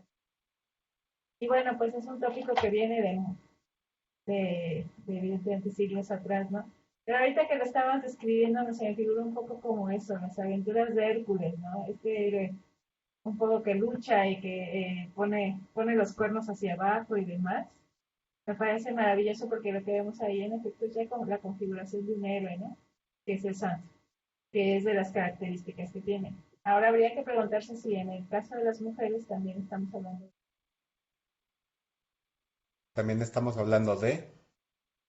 Si se puede hablar de heroínas o si Ya, se puede pensar que se configuran de esa manera, narrativamente hablando. ¿Qué opinas? no sé. Ahí sí me quedo en el no sé, porque, o sea, como decía la doctora Campos, ¿no? O sea, cuando pensamos en Santa Marta y el dragón, ahí hay una heroína, pero, pero con estas monjas novohispanas, no sé, o con las hispánicas, pues, no sé, entiendo como, no como una heroína, pero sí como un bastión de fortaleza a la priora Catalina, que mientras está tronando todo, ella está impasible, ¿no? Entiendo o sea, en este mismo sentido estaría Marina de la Cruz, pues, ¿no? La fundadora del Real Convento de Jesús María, de la que habla Sigüenza en el Paraíso Occidental. Pero, pero en ese sentido podría decir, claro, entonces o sea, tendría que ver más, por supuesto. Pero quienes se construyen como estas figuras de poder, generalmente son las prioras, generalmente son las abadesas o las fundadoras de convento, ¿no? Isabel no lo es, Francisca del Santísimo Sacramento no lo es. Tienen otro trabajo en todo caso, ¿no? O sea, por eso me parece tan interesante ver en el caso de Luz a los vivos y Escarmiento a los muertos, porque el trabajo de Francisca del Santísimo Sacramento es ser el puente de comunicación entre las almas del purgatorio y quienes están de este lado y que pueden seguir haciéndoles servicios, para quienes piden las misas, las velas, etcétera, ¿no? Ese es su trabajo, es una medium, lo diríamos en estos tiempos, es medium. Eh, con Isabel de la Encarnación es un personaje rarísimo, porque, porque no es ni priora, ni abadesa, ni es puente entre mundos, ni nada. O sea, simple y sencillamente está ahí. Y entonces no sé si tenga una virtud heroica en ese sentido. Por eso me atreví a decir, incluso peca de soberbia. Y eso nos da un resultado completamente distinto también en esta posibilidad de entender a estas mujeres, ¿no? También depende Heroína. mucho de los valores, ¿no? De que se conviertan en heroicos. Valor ahí, Se te fue el audio otra vez, Clau. ¿qué pasa? El valor consiste Ajá. precisamente, el valor de la época, la virtud de la época, el carácter heroico, podría ser en efecto el mantenerse ahí estoico, ¿no? Habría que ver.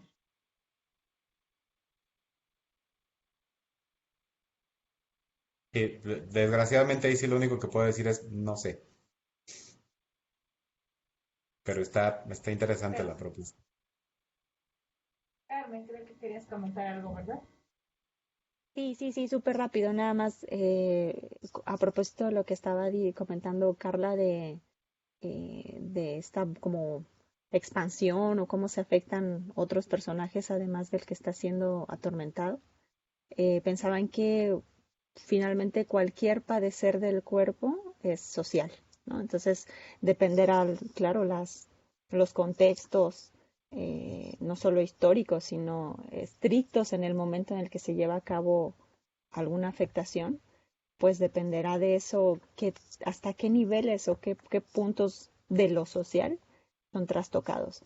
Y tú lo señalas muy bien, ahí ya hiciste una primera clasificación, o sea, en cómo algunos van a ser eh, ciertos personajes los que van a ser invadidos por esta afectación, no solo la que está siendo eh, lastimada por los embates del diablo, ¿no? Entonces, a lo mejor eso, ¿no? Como siempre tenerlo presente. Cualquiera que sea la afectación del cuerpo, o la enfermedad, diríamos, o el accidente o lo que le ocurre, en todos los niveles, no solo físicos, sino también emocionales o espirituales, pues también son sociales. Y ahí está, y tú te digo, pues tú ya hiciste una primera clasificación incluso, ¿no? O sea, pues ya diste el paso, ¿no? O sea, si es social, claro, y de este tipo, ¿no? Ya, nomás era eso. Gracias, Carmen. Yo me voy a tener que ir a sentar contigo y invitarte a comer para que me des todas estas ideas y todos esos textos antropológicos.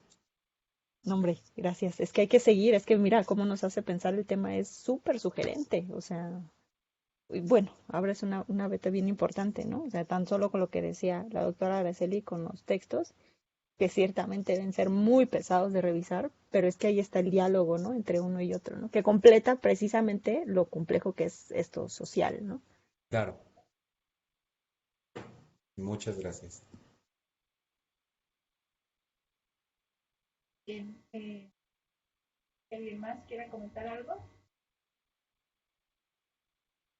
No, pues muchísimas gracias, Fer. No sé si quieres cerrar tú con algo. Ania, ¿quieres hacer algo? Hola, sí, perdón, que no me acordé ahorita cómo se levantaba la mano, pero este, la verdad, bueno, primero muchas felicidades, me ha encantado la presentación y la lectura que has hecho, creo que es bastante, en efecto, como te mencionaban, bastante sugerente el pensar esa delgada línea entre el místico y el transgresor, ¿no? Entre esa parte que, como mencionabas ahorita, en donde esa experiencia mística se puede volver una transgresión, puede sacar a relucir ciertos matices pecaminosos en la conducta de estas personas que están recibiendo o que hacen gala de haber recibido esa gracia de combatir a los demonios, ¿no? Y que es algo que siempre se ha ligado a esta imagen o a esta aura de santidad. Creo que son elementos que van bastante ligados y también el cómo los textos eclesiásticos nos vienen dictando los pasos que deben seguir, la actitud que deben tomar frente al embate y a las tentaciones del demonio. Creo que eso es algo también que es bastante interesante el ir perfilando, porque si bien estas van a ser personas religiosas, ¿no? que están tratando de enarbolar una virtud, ¿no? De expresar esa consagración de su vida para la santidad. También tenemos la manera en cómo este tipo de representaciones, ¿no? De lo que es de la forma adecuada de relacionarse con lo místico, con lo divino y con lo demoníaco también en su momento, está siendo completamente popularizada, ¿no? Compartida, convertida en una representación que sea realmente culturalmente compartida hacia otros grupos que no pertenecen al lado eclesiástico, ¿no? Ahí creo que me hizo pensar mucho, y bueno, siempre cada quien lo piensa desde su perspectiva, pero me hace pensar mucho en todas estas mujeres que en algún momento dijeron haber presentado revelaciones divinas o manifestaciones demoníacas y que lo utilizaron como modo de vida para poder subsistir, ¿no? en la sociedad virreinal, y en la forma en que esas revelaciones estaban siendo entendidas también por sus coetáneos, ¿no? O sea, desde dónde se miraba, desde dónde se pensaba lo divino, desde dónde se pensaba lo demoníaco, y también esa asociación que era indispensable en el imaginario, ¿no? El que si se viene como que una representación o una cierta vida en estado de gracia, esta tiene que ir aparejada con ese combate del demonio, ¿no? Con las tentaciones, con el tratar de vencer al enemigo de Dios, en este caso al diablo, que se hacía presente de múltiples formas, ¿no? O sea, era muy común, por ejemplo, esto me hizo recordar mucho uno de los casos que estoy trabajando ahorita, el cuando narra que la arrastra, que la golpea, ¿no? Esos son los elementos como más característicos, el que se aparece el diablo y le dio una tunda, ¿no? Y la tunda fue de tal grado que la dejó descoyunturada, con grandes dolores, etcétera, ¿no? Pero también esa manera en cuanto se aparece el demonio entabla una relación o hay un diálogo que a mí creo que me parece que es súper interesante, porque vienen manifestándose tanto los intereses como de nueva cuenta, insisto, las representaciones. ¿Qué es lo que estamos representando como lo malo? ¿Qué es lo que se representa como una virtud deseable cuando se establece un diálogo con lo demoníaco, e incluso también un diálogo con lo divino? O sea, ¿hasta dónde está esa línea que nos podría llevar hacia el lado del misticismo y dónde cae esa línea que nos lleva hacia la transgresión, ¿no? Hacia dónde salta un pecado que está ya siendo juzgado a los ojos de los eclesiásticos, ¿no?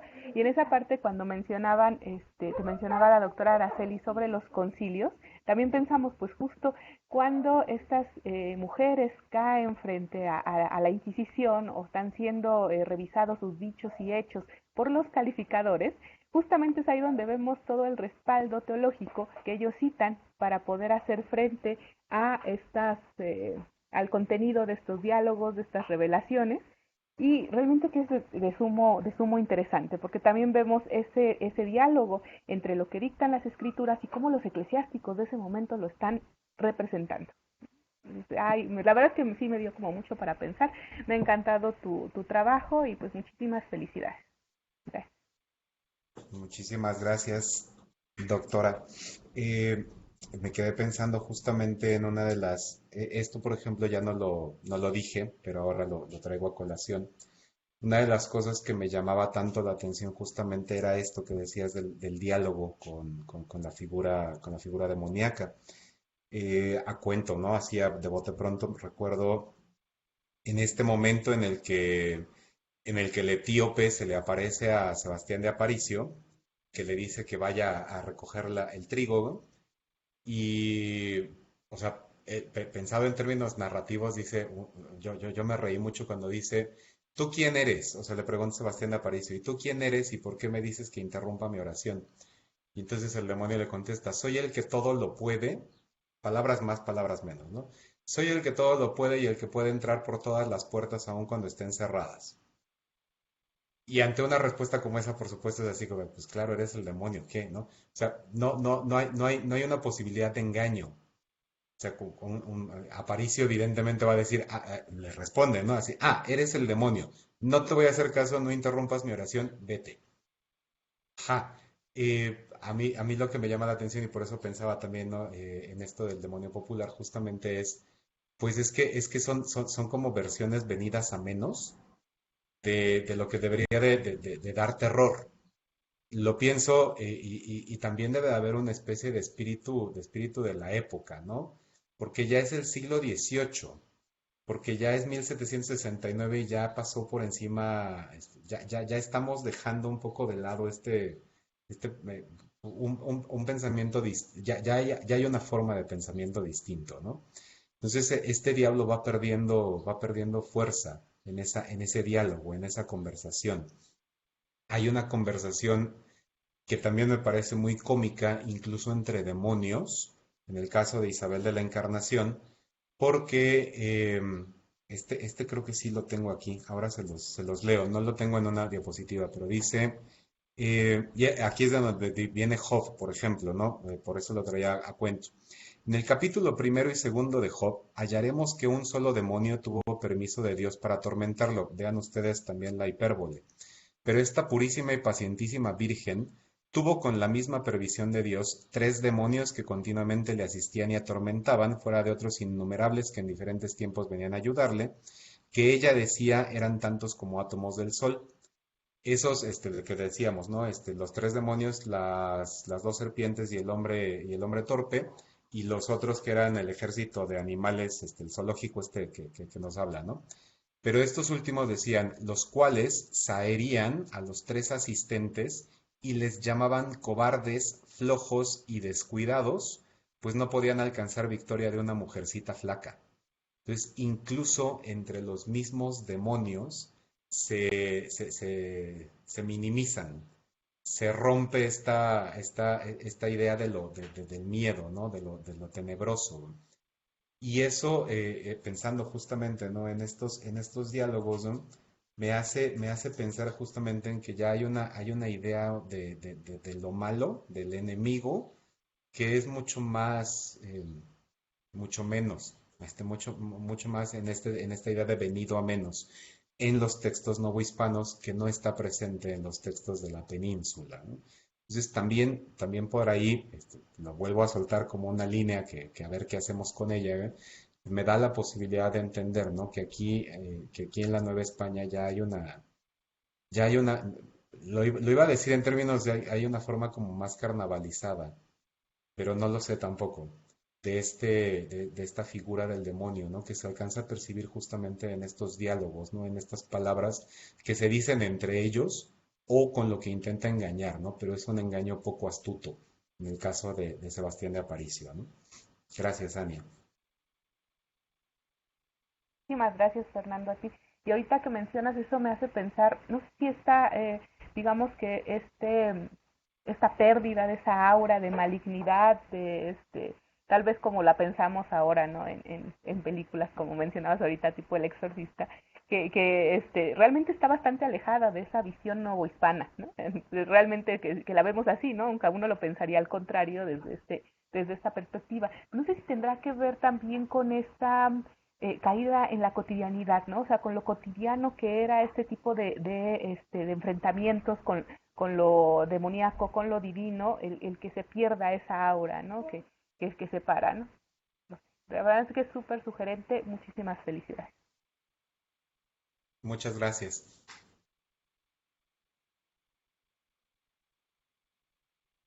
Bien, pues entonces ahora sí cerramos. Gracias. Vamos. Casi no te escuché.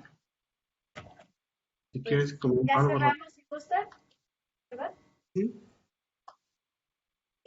Bueno, les estaremos mandando el programa para el próximo semestre, en los próximos días. Klaus, ¿puedo recomendar algo? Nada más por último. Sí, adelante. Sí, por lo último que se dijo que es interesante, yo creo que todavía tiene mucha tela de dónde cortar, es lo de, pues como esto del diablo familiar que menciona Fernando, que una hipótesis que el diablo novohispano es más familiar, más cotidiano respecto al hispánico. Hay representaciones y seguramente las han visto ustedes donde el diablo pues tiene una trompa de águila, tiene cuernos que hacen más referencia a una fauna, digamos, americana que europea, ¿no? Entonces, eso pues se comprobaría que por supuesto que hay una apropiación de esta figura. Y hay un texto que quería recomendarte, que es de este libro que está publicado por el Colegio de San Luis. Lo coordinamos ahí en la parte de historia. Es sobre africanos y afrodescendientes. Y hay un capítulo que se llama Pérfido y malo en la suerte de los dados invoca al demonio. El caso del esclavo mulato Miguel de la Flor, Antequera, Oaxaca, 1662-1670. Entonces ahí yo creo que también te serviría mucho esto, y trae además figuras del diablo que encontró este autor en los expedientes de Inquisición novohispana, ¿no? Entonces que además creo que él todavía no las explota del todo. Y son varias, o sea, son varias figuras, y creo que te serviría. Ya sé que no es convento, ya sé que no es pues un Aparicio, que además Aparicio pues es uno de los beatos más testarudos que pueda haber en nuestra historia, ¿no? No es el sinónimo no es el ejemplo a seguir, quizás sí en su reconversión, pero antes fue medio mala onda con varias personas, según su vida, ¿no? Digamos, no es el típico, digamos. Entonces sí, nada más era recomendarte esta lectura y ya. Muchas gracias. Muchas gracias, Rafael, por esta y por todas las que pusiste en el chat. Y ahorita que decías, Sebastián de Aparicio fue mala copa de repente. igual y también, no sé, o sea, también lo pienso así, de, pues igual y también es como un motivo recurrente, pensando en San Agustín, Ujú. que en su juventud también fue bastante dicharachero, vamos a decir, ¿no? Y después ya en su reconversión. Voy a buscar el Africanos y Afrodescendientes y las recomendaciones que me dejas aquí en el chat. Muchísimas gracias. Gracias. Gracias, Claudia. Gracias. Creo que Juan estaba levantando la mano. Lo que pasa es que confundo, esas manitas parecen más bien aplausos. Entonces, me las cambiaron, ¿verdad? Juan, adelante.